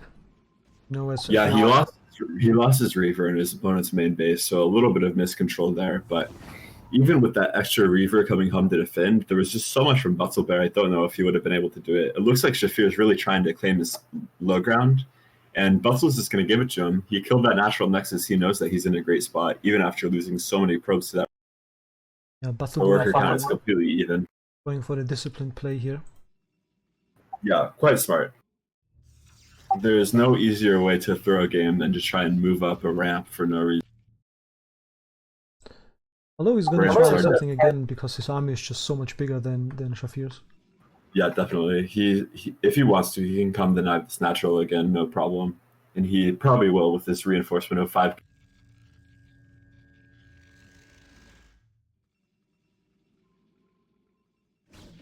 And there we go. Doesn't look too getting a little bit forward with that shuttle, but Shafir decides not to pop it, and nice pickups.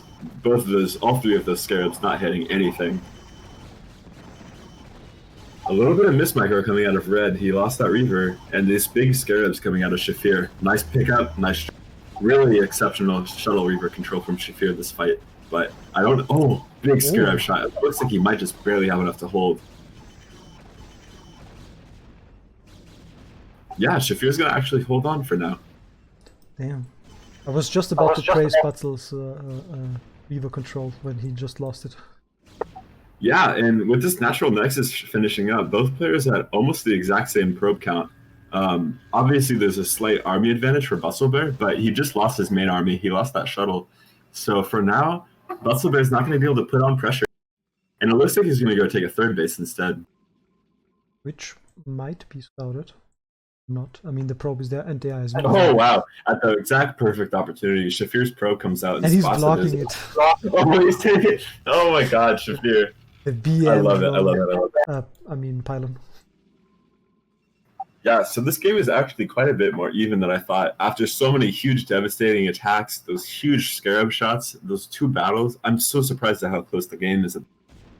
Probe count almost identical. Yeah, that was a crazy fight, to be honest. I was so sure that Red is going to win that.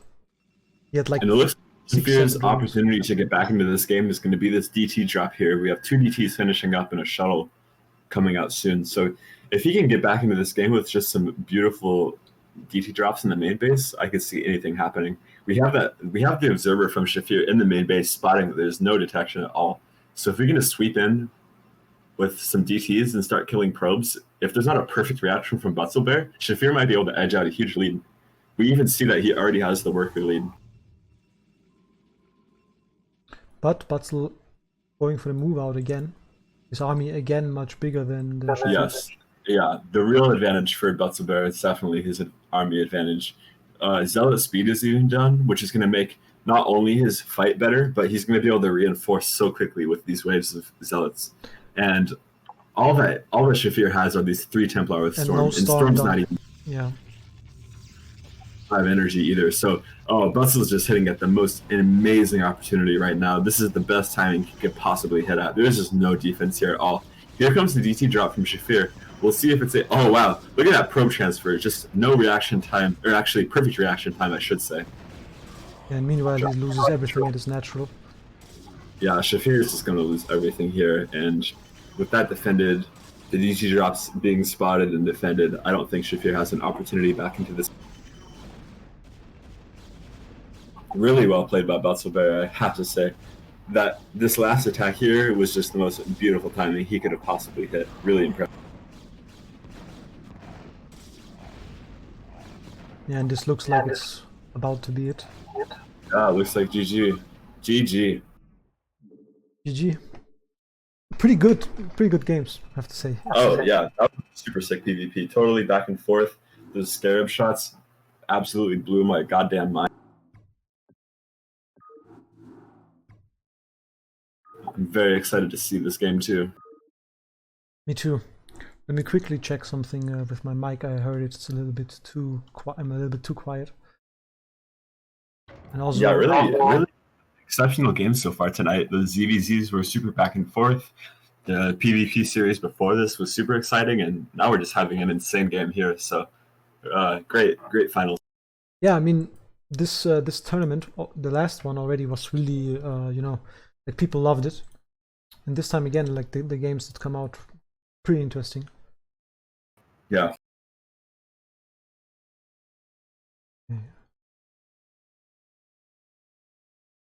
Okay, I actually can't make myself much louder, so let's just go in. I'm gonna talk a little bit louder. Hope it's fine. Polypoint now. No, not Polypoint. Neo Sylphid now. So. Yep, back to Sylphid. I mean, the thing is, the last game was really mirrored, in builds and everything. Like they even went both for Reavers. I'm really curious to see if they might opt for something different now. Yeah. Yeah, you want to call the players again? Sure, let's do it. In the 12 o'clock position, we have the red Protoss player. It's IRK's very own Butzelberg. And on the bottom right spawn, we have the blue Protoss from Passion Daddies. Also playing on Nas, it is Shafir. So one interesting thing about Sylphid is that there's no high ground ramp going into your natural. So 2-gate plays, heavy zealot plays are quite effective on this map.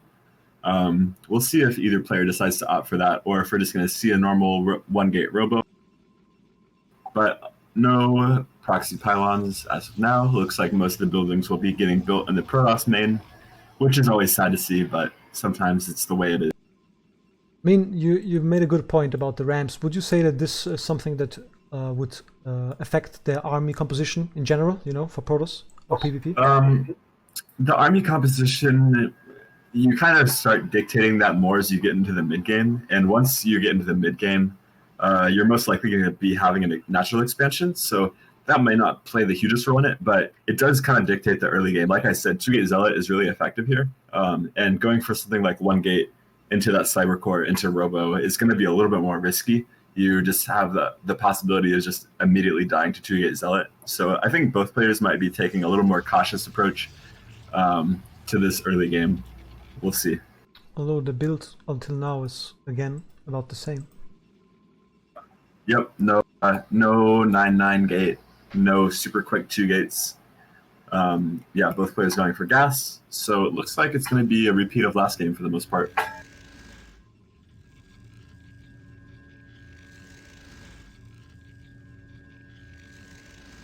Yeah, both going for the early zonetics, of course. Yeah, I think like it might be that this is just a style that both players are particularly comfortable with, Yeah.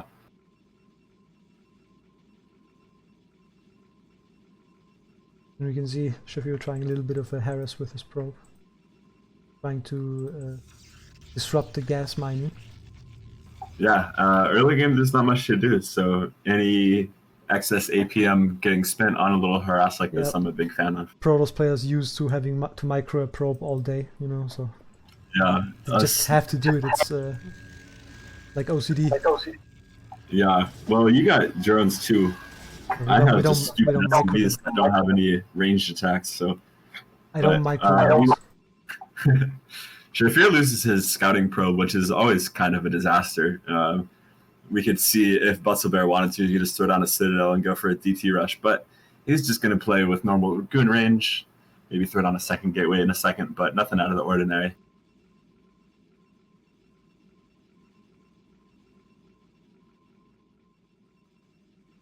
Both players totally mirroring each other's builds.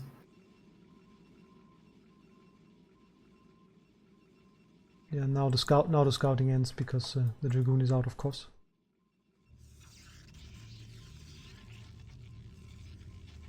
So yeah, both these players seem quite confident in their mid games. They're not trying to get any early advantages. They're not trying to apply pressure, really. They just want to get themselves into the strongest mid game position possible, playing quite defensively. We see a second gateway coming out for Butzelbear. We'll see if Shafir matches him or if he goes for a Robo, which would have been kind of the inverse of last game. Yep. So it looks like the players are going to decide to switch their builds. Last game we saw Butzelbear going for the gate, then the Robo. Gate, then the Robo. But this game we see him going for 2 gate. Even 3 gate now. Ooh, coming down. So it looks like he's going to try and get some early goon pressure, possibly take some map control, maybe even try and bust his opponent. And we'll see if he goes for a gateway behind this or if we're just going to go all in on goon. Sorry, if we're going for a Robo behind this. How many gates can you play off on one base in PvP? It's 4 gates for the most part is just about as many as you can sustain. I think if you totally oversaturate your base, you could go for 5, but you don't see that very often. 4 gates tends to be the max. Okay. But he's playing totally blind here. He doesn't have any sort of detection on the way. So luckily for him, his opponent is going for a Robo and then an Observatory. So Shafir is really playing in the dark here, playing blind, so he's playing safe against DTs. But his opponent is just going really all in with this army supply here. We'll see if he's able to respond. He is getting 3 gates of his own, but he's going for Observer first, so he's not going to have a Reaver to defend. Yeah, and he actually is trying to set up for his expansion here. You can see the pylon going down. And he's scouting the move out right now. You know, the thing is, he has the advantage of the incoming army, of the gateways. Yeah, Shafir definitely has defender's advantage here, and the goon advantage for red is only 1 goon, and look at this micro, making this zealot totally worthless, just pulling back these goons constantly, getting a couple goon snipes, and trading 1 for 1 is not what Butzelbear wants to be doing right now. He wants to use that army advantage to get efficient trades, but he was only trading evenly, and now that he's getting driven back, Shafir's taking not only the army lead, but he has the tech advantage. At any time now, he can throw down that Robo Bay and start producing Reavers. And there's just going to be no answer from Butzelbear for now. He's just going all in on these goons. So he has to make something work here. And look at Shafir's micro. Just nonstop stutter stepping, picking off the weakened Dragoons, making the Zealot totally useless. And Shafir is taking a dominating position going into the mid game. Not gonna lie, that would look really scary, you know, the way he micros. Yeah, he was going up against an extra goon and an extra zealot, but with just the power of his micro, he was able to make that look even favored for him. He's pushing up here with his army, which is a little bit risky, but I think it's more of just like a scouting poke than anything. He wants to see, is his opponent transitioning into Robo tech or not? Actually, no. He's just going to go up here and try and get a goon. Nice pullback from Butzelbear, though. Oh, but Shafir diving in 2 goon kills for just 1 now. Good target for him. Yeah, we're trading 1 for 1 with goons here, so really just not optimal for Butzelbear. And to counteract this, he decides he's going to go for Citadel. I wonder if this is going to be for leg speed. He has to know his opponent has observers at this point, right? I mean, he expects it, but he doesn't have it. That's the Citadel from Shafir. Yeah. Shafir's the Citadel and the Robo only coming up now, so... Yeah, so if he goes for DTs here, there may not be an observatory up in time, and it looks like that Butzelbear is going to try and take his natural expansion, which is a little bit greedy from him. But if he can continue to intimidate Shafir with his army out on the map like this, he may be able to keep Shafir at home, but, I mean, he's not trading well, and Shafir has an observer in his opponent's base, so if he moves it to the natural, he's going to see exactly what his opponent's up to. Yeah, and this is has been a back and forth of one player poking at the natural of the other, and then losing his dragoons to the defender's advantage. Yeah, but it looks like Shafir's just done enough efficient trades here that he's going to have a pretty big advantage with his army here. We'll see how this micro. I mean, it's So 5 far, versus not great for 5. Shafir. He's engaging before his full army is here, which gives Butzelway the opportunity to get some big volleys off, and he's going to lose this zealot for free as well. So once again, Shafir driven back. Time for round 4. More dragoons coming in from Shafir.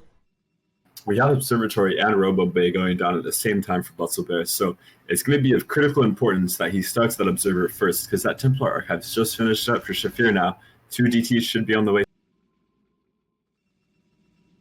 If Butzelbear goes for Shuttle, then Reaver, then Observer, he's going to be just dead. Okay, but no. luckily for him, he goes for Observer. And his Nexus is going to be done a little bit sooner. But I think things cool down just now. Yep, it looks like we're going to transition into a normal mid game. Butzelbear is able to secure that natural nexus a little bit quicker than Shafir, so he's going to take a small worker advantage, but nothing insurmountable by any means. And Shafir definitely has the tech advantage with his Templar Archives already done. Yeah, DT's coming out, of course. He doesn't know. Wait, he actually knows now that his opponent has observers. Yeah, Butzelbear is keeping his observer at home, so he's not going to take any damage to this DT.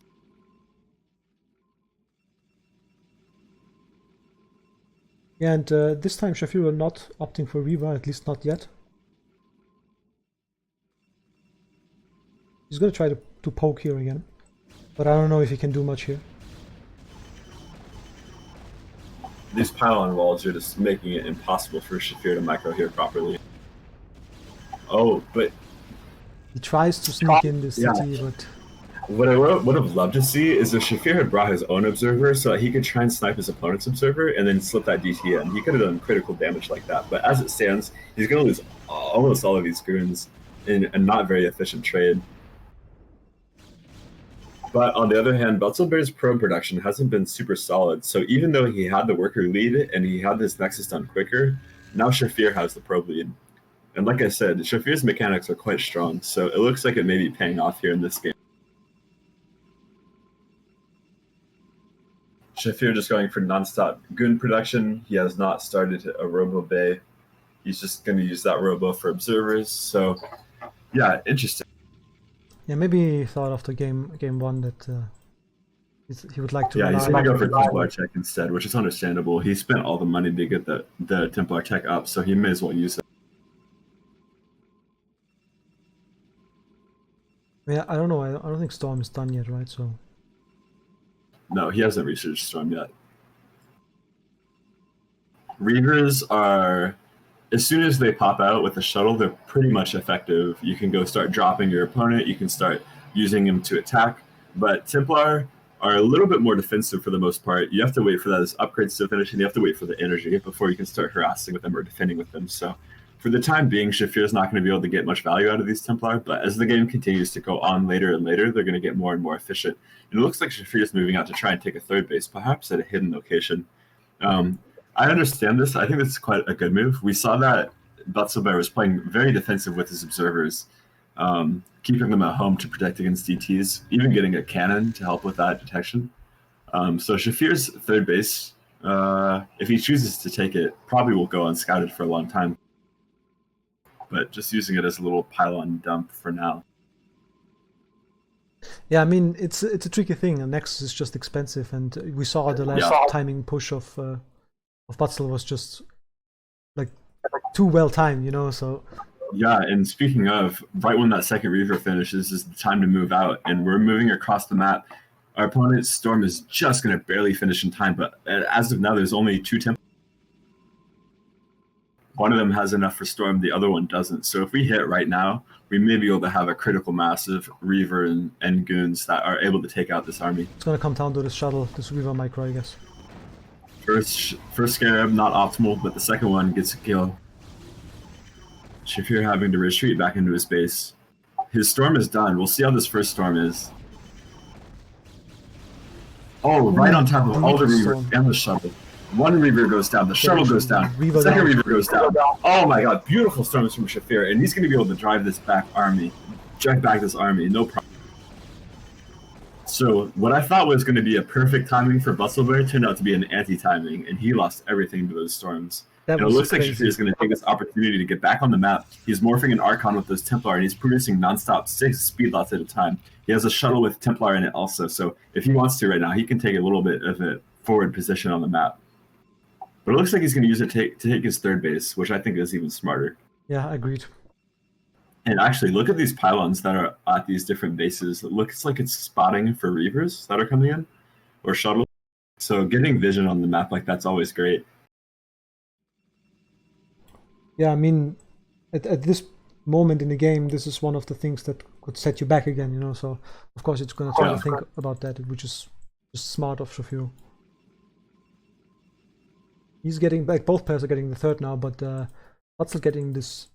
I call it half third because it's just. Yeah, the minerals are reduced and there's only 6 patches there. The gas is reduced as well. Yeah, 1,500 as opposed to the normal 5,000. And of course, it's way harder to defend. Like this third is way easier. You know, It's quite open. corner. And yeah, the third that Shafir takes is a lot easier to hold because you have that high ground ramp, obviously. But it is further away from his natural location, so there's pros and cons to it for sure. But if both players are able to secure this, disadvantage will go to Shafir for sure. And he's moving out the shuttle with 1 Templar now. Yeah, this has the potential to just do incredible amounts of damage to the probe line. We see that there's a right before Butzelbear is ready to transfer probes to the third. There's just a huge swell of probes here. Here comes, oh, beautiful. Gets, I think that was 7 probes.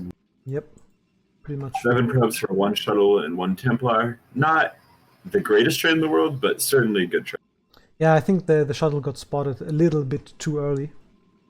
So Yeah, that was unfortunate. Now that we've seen Butzelbear do a probe transfer to run away, it's been great reaction times. So he really is keeping a good eye on his.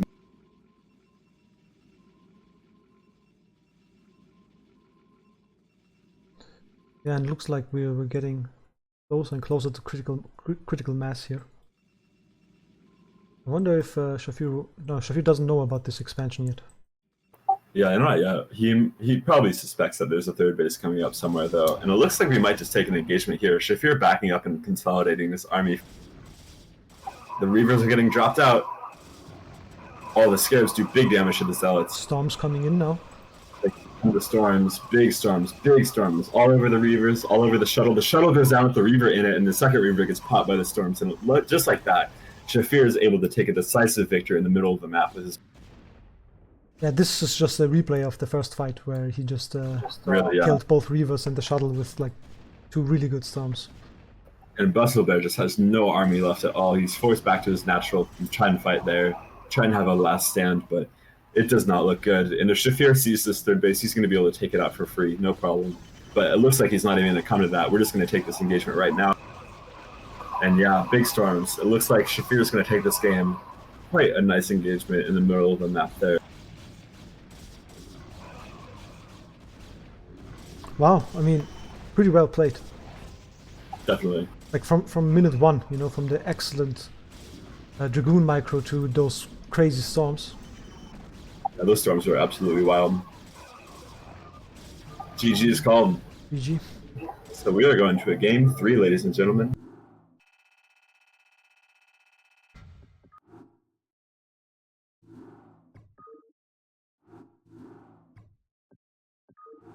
I mean, we can see both these players really close in skill, I would say, you know.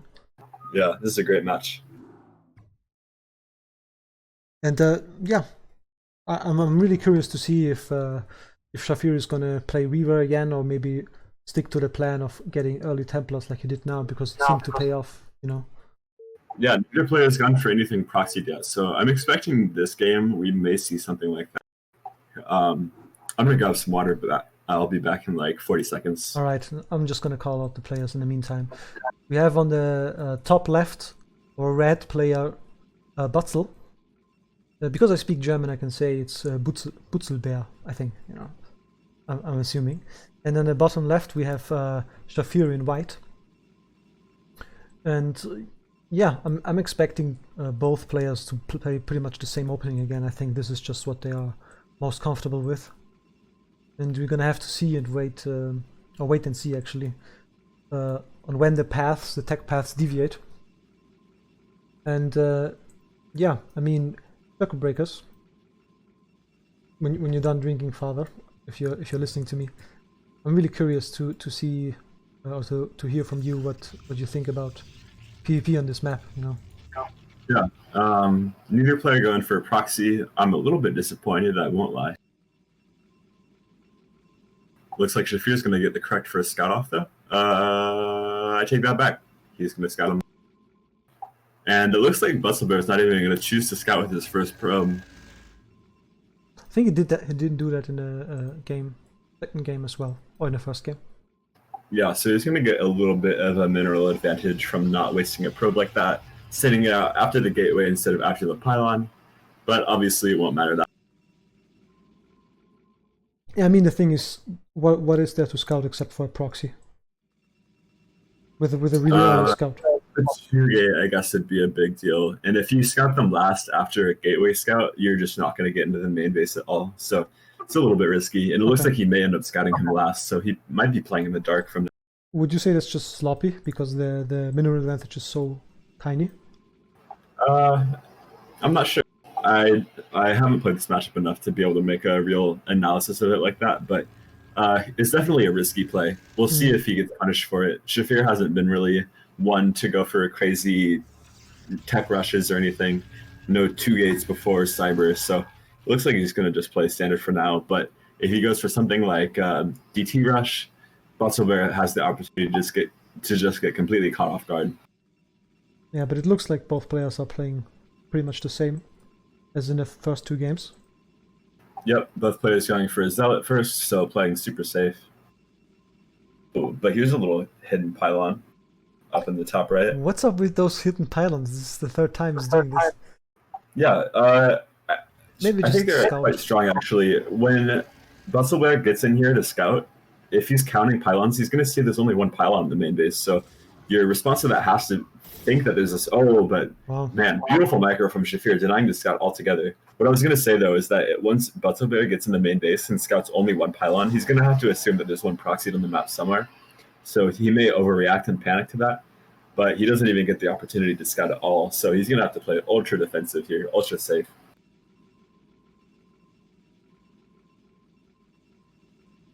Shafir gets a full scout off, sees that nothing is amiss, everything is how it should be. Yeah, and Shafir gets a second gate.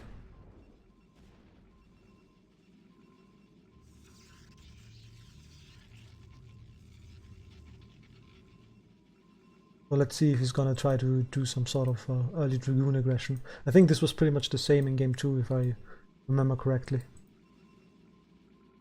Yep, second gateway coming up, not super early, just economical. Early robo from Butzel again. Or earlier, at least.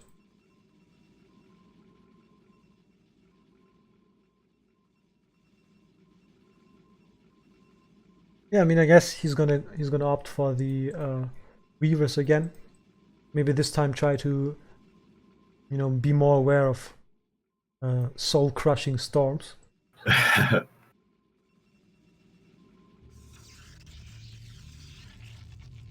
Yeah, it looks like Shafir just going for that robo again, so same build he used last game. And we can see and another spotting pylon coming out at the 9 o'clock location from Shafir. So really good on Shafir to use his pylons to the maximum potential, using them to get scouting information as well as opening up Psy for him. So really important in StarCraft to make everything multi-purpose that you can. Like, you don't want to just go for Robo and then Observers just to counter DTs and then you're done with Robotech after that. You really want to get more use out of it than just the initial benefit. So Shafir making sure to get maximum value out of his pylons. And Shafir going to come poke up here just to see what red player is up to. He's going to scout no Nexus at the natural, so pretty Yeah, not much he can do here, going up the ramp with 4 Dragoons only. Probably Yeah, had but a Reaver problem. getting started from Butzelbear, so he's skipping his observatory for now.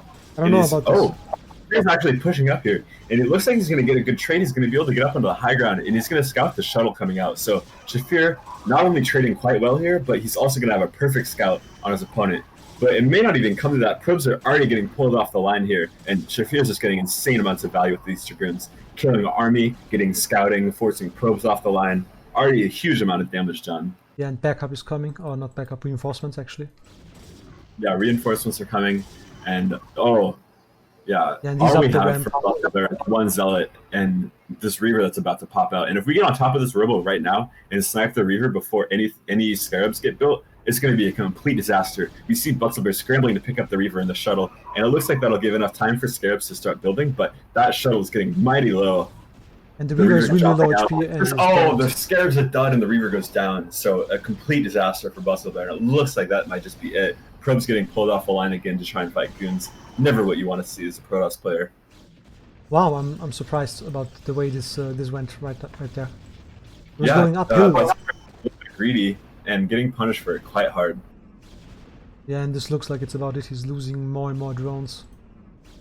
He's producing off 2 gates, but so is Shafir, so he just can't catch up with. I think it's just done. 5 goons in a base. Well played by Shafir for sure. Yeah. GG. GG, well played, definitely. Like for me, for somebody who doesn't watch or play PvP, going up the ramp, you know, with 4 Dragoons against 3 and a Zealot didn't look like a good idea, but I think one of those Dragoons just moved out a little bit and then he just got a path up there. And that was it. Shafir definitely able to smell the blood in the water. As soon as Butzelbear made a small misstep, he totally pounced and capitalized on it. And yeah, it takes a decisive victory in Game 3. So congrats to Shafir winning the Tier 1 finals. Yeah, absolutely, congratulations. And you know, this is something he's shown in all the games. His Dragoon micro is pretty good, you know. Yeah. Something to be feared. Yeah, our King of Tier 1 has been crowned. Now there's only one more left, which is Tier 0. And I think I have the brackets here, so let's check them out. So, of course, Tier 0, not that many players, so it's all rather easy to see how it went. We have our player Crane from Operation Indecision, a Protoss player, and Sabbath from Passion, that is. And Crane actually met Sabbath on round 1 and beat him, then went on to the semifinals to beat Razor Suke, or Razor Suk, I don't know, I'm sorry. Then he met Sabbath again in the winner of the brackets finals, and he lost there, and then of course they played in the finals again, while Sabbath had to beat Art of Turtle, Ash Space, and Razor Suke to get back to the finals and face Crane once more. So let's get those replays up. This is of course a PVT, so now I can actually you know, I can actually ask you questions that you can also answer, you know. Yeah, I might have 1 or 2 valuable nuggets of info to add this time. Excellent. Let me just make sure that the names are all in order. So I don't know, do you know any of these players? Like, I know Crane. Yeah, Okay. Sabbath is on my team. We've been helping out a lot together, working with some of the Tier 3 and Tier 2 Terrans on our team. So yeah, he's quite a strong player. He knows what he's doing for sure. All right, so let's go. Polypoid, game 1. Yeah, probably.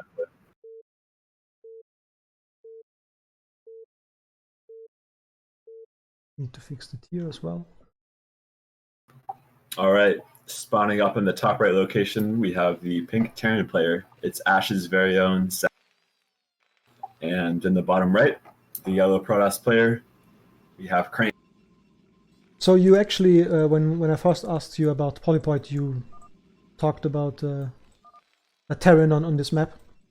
But how is PvT on this map, you know, with the bases? I mean, the third base, kind of iffy, you know, two ramps up there. It's a really wide area.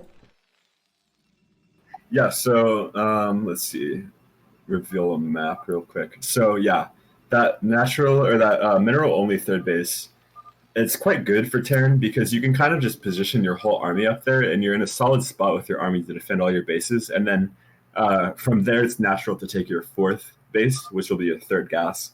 So all these bases flow quite nicely together. And as the game continues, if we go into a late game, maybe a split map scenario, all those extra mineral bases are going to be great for the Terran player to gobble up. So yeah, but in general, I think this is quite an even matchup on this map. The main bases are huge if you can take a look around. So there's a lot of area to build factories, but also a lot of area to recall.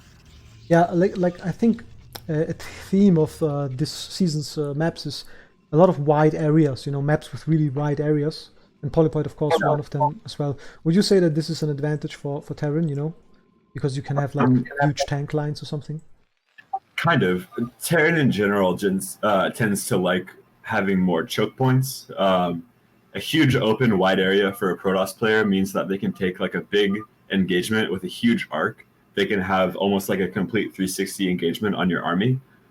So you tend to try and avoid open locations like that, which is a reason why, for instance, like Circuit Breakers is such a difficult map in some ways for Terran, because there's no buildable terrain and there's nothing in the middle of the map that kind of chokes up units. So Protoss can take a huge 360 engagement on you.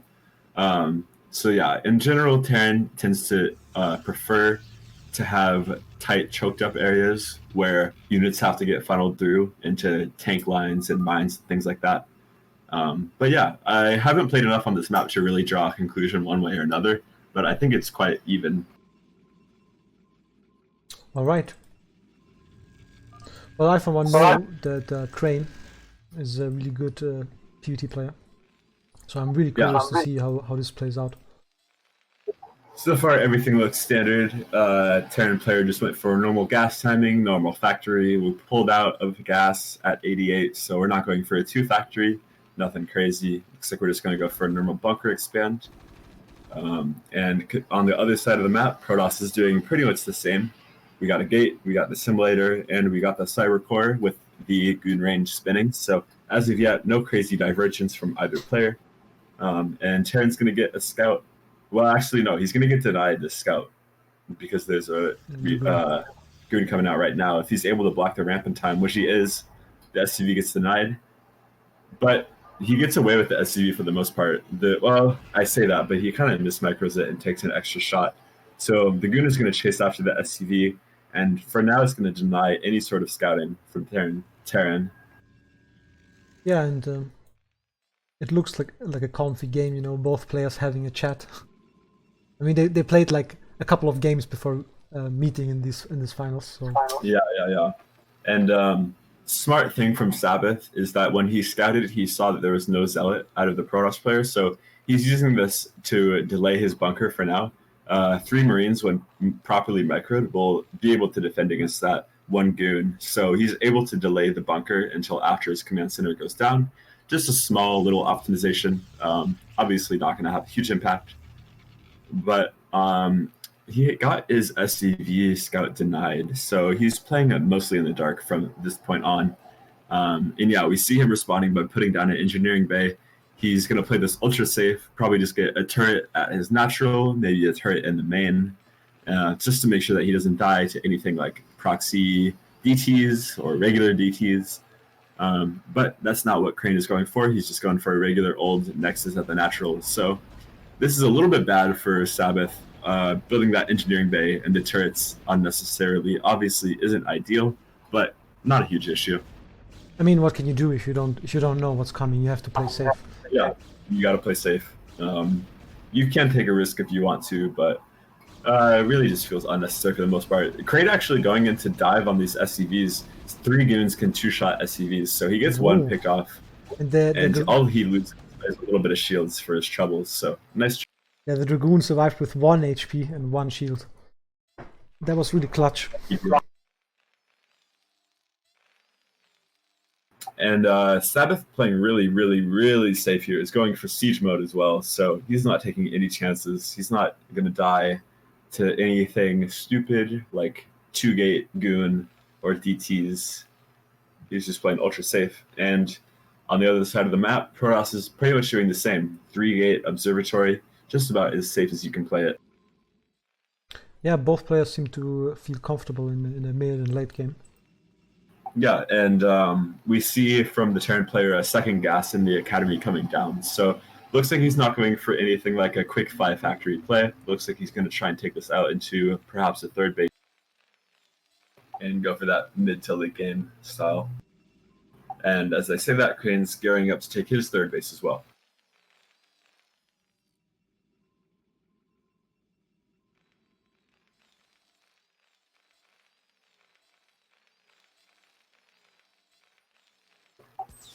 Looks like Sabbath is getting a little bit spooked here. He's making a full turret ring before he even gets his second factory down. So he's deciding that he's going to take a little bit of an economic hit just to make sure that he's ultra safe.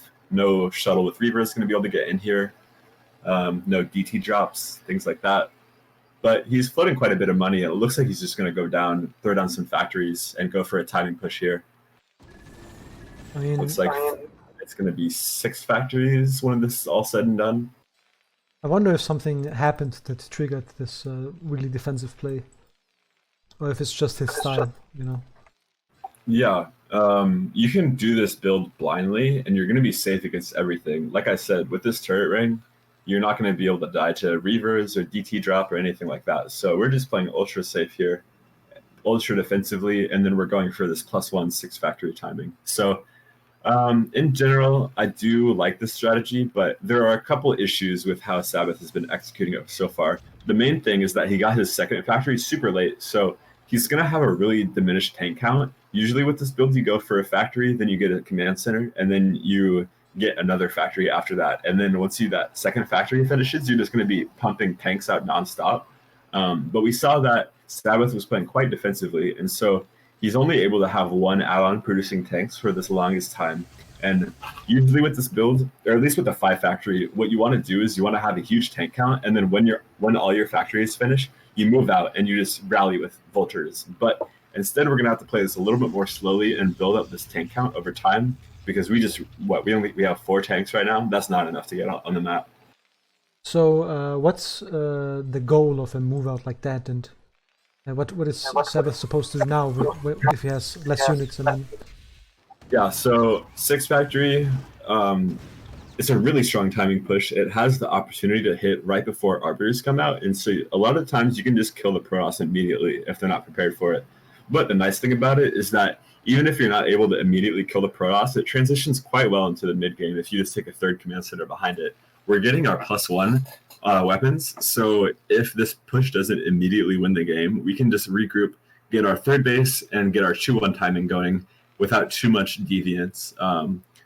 But I'm worried because this tank count is just not enough. We have 6 tanks, it looks like, with the 7th coming out soon, and I think we're going to be moving out with that. So we'll see how prepared Protoss is. He's getting his Zealot legs, and he's up to 7 gateways with an 8th finishing. So we're going to see how well Protoss is prepared for this. We see Terran has cut SCVs at 40. He's done. He's pulled off gas. So we're really going all in with this attack, and we need to do damage. Attacking up this first high ground, backing off and doing a siege, I like it. But there's already a shuttle out from Protoss, so he's going to be able to do some huge Zealot bombs in this tank line. And this is not a good engagement at all for Protoss, though. His goons are getting absolutely shelled right now, and he has to back off. And that Zealot bomb really didn't accomplish anything. So a little bit of miscoordination from Crane costing him a lot of his early units, and we might see this just snowball and be a catastrophe for Crane. Once Terran gets this high ground, we can just reset our rally point to this high ground, and from here we can move out and start applying a lot of pressure to Protoss. Huge goon losses, 6 goons go down, 7 goons go down, and this is looking worse and worse for Crane as time goes on. yeah, I mean, I guess he felt a little bit more confident because he had vision with his observer. But yeah, the first engagement was really the biggest mistake because our goons were engaging for too long. Our Zealot bomb was a little bit late. And now look at this position that we have set up as Sabbath. We're going to be able to build turrets on this high ground. We have a mine set up here. Oh my god, this might be a complete disaster. Protoss is trying to engage through the minefields. We have tanks getting dropped on by Zealots, but there's a quick unsiege, and all the Zealots go down quickly. Here come the goons, but they might just be walking right into tank fire. We'll see. Yeah, that was not the engage that Crane needed. And from here, it's looking worse and worse. We have a couple additional reinforcement tanks coming from Sabbath, along with 4 vultures at a time. So this is really just an amazing position for Sabbath. But getting caught off guard a little bit, our tanks weren't sieged up, and we're going to lose 2 of them, 3 of them, maybe even a 4th. This tank count is really the heart of the army for Terran. So losing all these tanks was completely... Oh, we're going to lose a 5th one? No, just barely. 1 hit left on that tank. So resetting that tank count was great. Nothing left. All we have left for Crane are Zealots, and Zealots versus Vultures do not end well for the Zealots. Yeah, we can really see the possibilities with this ramp, which is so close to the natural. Yeah, it's really where we can set up our home base, and yeah, Crane's just going to tap out there. Really good from Sabbath, able to take that really amazing engage. Even though his tank count wasn't where it could have been, he was able to just get a perfect engage, and it doesn't matter. GG. Yeah, and then like the kind of the type of mines he set there that just zoned out those dragoons, just made another attack of like any attempts to just retake this area impossible, you know. Yeah. So well played by Sabbath.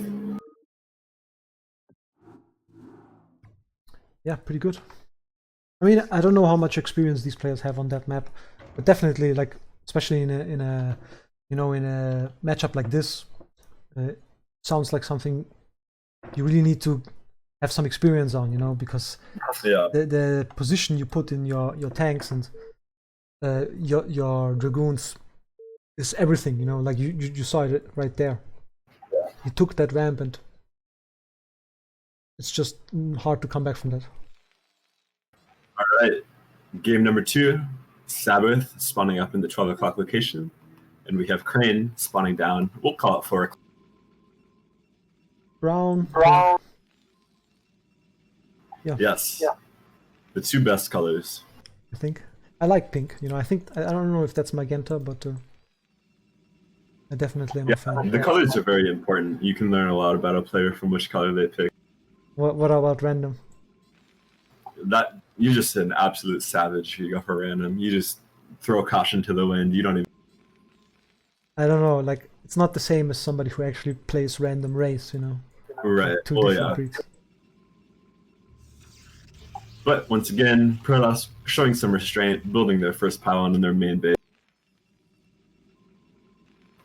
And yeah, one interesting thing about the spawn location, we can do quite a good SimCity as Terran here, building that first supply depot flush with the wall, and then we'll be able to build our barracks right next to it to the left, and then we can put our factory above that, which kind of tucks it into that corner there. So if Crane goes for early Zealots, we're going to have quite a good SimCity set up to defend against that. Yeah, of course, as you mentioned before, this map, way less ramps, a little bit different rules. Yeah, it's quite a flat map. Even that third base that's like tucked next to your main base, the one with the reduced minerals, you think it's on high ground, but actually it's not. Yeah. It's there are walls there, but it's not technically a high ground, so there's no mischance and there's no vision blocking happening there. So it's quite a flat map. Yeah, I don't know. I think it's called fake ramp or something. I don't know. Yeah, I'm not sure. But both players opening quite standard. Normal gas timing coming from Terran, so he's not going for a Rax expand. And we're going to get first scout, so things are looking good. And no Zealot coming out of Crane either, so we are playing this just about as standard as possible.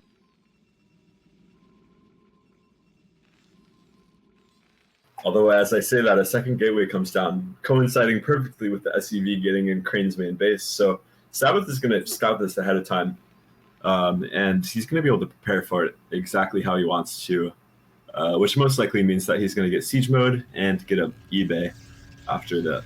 So a little bit of a disadvantage for Crane here. 2-gate can be quite a good build if you're able to do crippling damage with like 2-gate goon. You can just overwhelm the Terran if you're able to snipe their first tank, but it's a build that hinges quite a bit on the Terran not being prepared, and obviously when you get fully scouted like this, Terran will have all the time in the world to prepare. So as long as Sabbath is going to respond properly to this and not panic, not overcommit, not overdefend. He's going to be able to get a great lead going into the mid game. But he should exit with this SCV before the Goon pops out.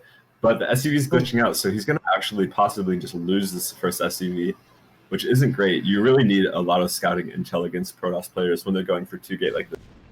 Yeah, I was about to ask, do you think if it gets scouted too easily, it's something you shouldn't commit on, or do you think the Protoss should still try to do something? Maybe I think it's okay, because, okay, so from here, Terran has to play quite defensively. Terran players don't know at this point if it's going to be just regular 2-gate Goon into a Nexus. A lot of the time, what Protoss players like to do is they go for this 2-gate Goon pressure and then they double expand behind it, because Terran is playing so defensive, so safe, that they won't be able to punish that quick third a lot of the time. Because yeah, as Terran, you don't know what's happening here. Are they going 2-gate Goon into expand? Are they going for 2-gate DP rush? Are they just going to proxy some stuff right next to your base? We don't really know. So we're going to have to play super defensively here. We see an Academy coming out. Interesting choice. I wonder what this is for. Oh, he's going for medics? What? Okay. And we're going for 2 more barracks. Tell me about this, what is this? I've never seen Marines. Yeah, it looks like we're going for a Marine medic timing here with some siege tanks. I don't know how I feel about this. We know our opponent's going for 2-gates, so we know they're going to be producing quite a bit of units here. I think we could have just safely taken an expansion with siege mode, but he decides he wants to kind of put on some pressure on his opponent. One good thing about this is that we can get Marine range, and so these goons will not be able to outrange the bunker once that Marine range finishes. But then he knows. And we get a rescout from Terran, so Terran sees exactly what Protoss is doing, just nonstop goon production off 2-gates. I mean, I have seen people use M&M before, but... but look at this, actually. Crane is massively supply blocked right now. And he's moving out with the goons. Yeah, 3 goons were queued, and he's still not making a pylon, so he's still supply blocked. So the longer this goes on, the worse it gets. And, oh, we have a huge commitment. Goons diving on top of the Marines and tanks, but I don't think he was expecting that many Marines behind it, so he's going to lose all of his goons for nothing. Gets 1 tank for his troubles, and combined with that huge supply block, there's a huge timing opportunity for Sabbath to just go across the map and kill his opponent right now. His opponent has nothing. He has 2 goons producing out of a gateway, but I don't know if he knows that. I'm thinking this is kind of a blessing that he went for the Marines, because he wouldn't have had anything else, right? If it was a normal situation. If he hadn't gone for Marines, he would have just gotten siege there, and he would have been totally fine. So. Okay. I get what you're saying, but I don't know if I fully agree. And we see the stim coming out now, but it feels like it's really late. I don't know how I feel about this build for Terran. I mean, it looks like he's going to move out anytime. Oh. Yeah, he's pulling some SCVs to go with this push, so he's going to try and hit right when stim finishes. And what do we have for Protoss? 3 goons, 4th rallying across the map, 5th rallying across the map. That's not enough to fight this army, I can tell you that. It's all coming down to unit control here, though. We're going to see how good Crane's stutter step micro is. So far, pretty good. And also, this tank is just a little bit vulnerable right now in front of the army instead of behind it where it should be. So if Crane wants to, he can just dive on top of this tank. It looks like that's what he's going for. 4 goons, 2-shot the tank. But only so close. Go off, and we lose a goon for it. So with the stim across the map, Protoss is in a lot of trouble here. Here comes the 2nd tank rallying across the map. Oh, with this high ground goon, actually it could just move up and... no. It could have just sniped a tank here, but I think Protoss, honestly, might just die here. What does he have? 5 goons? 6 goons? It's against 2 like shield a batteries. whole army. Yeah, 2 shield batteries will certainly help here, but there's so much Marine Medic coming across the map right now. Goons just don't trade well against Marine Medic at all. And it looks like our final engagement is going to happen right now. Marines stimming in. The tanks are a little bit far forward, but that's so much DPS coming out. The goons are just getting shredded right now. They're going to start popping one at a time, no problem. And there's just not enough Protoss here to defend against this. This unorthodox Marine Medic push looks like it's just going to end up ending the game immediately. And Sabbath just commanding lead here, demolishing all of the probes, all of the goons. GG is called. And Sabbath with a surprising 2-0 victory over Crane. Yeah, really convincing, and congratulations. The tier 0 king has been crowned. Sabbath is the champ with some seriously decisive timing pushes. Well played. Yeah, pretty good. I mean, those 2 games were rather short compared to the others, and really decisive as well. Although, considering that they have fought it out before in this tournament, it probably was a back and forth. Anyway, those were all the games we had today. I would like to thank everybody for tuning in. Go ahead and congratulate those players for winning. You know, your new kings, especially if they are in your tier. You know. Thanks for all the follows, and yeah, have a good night. Thanks, Father, as well. Yeah, of course. Thank you guys for watching. Congrats to all the players. All right, bye.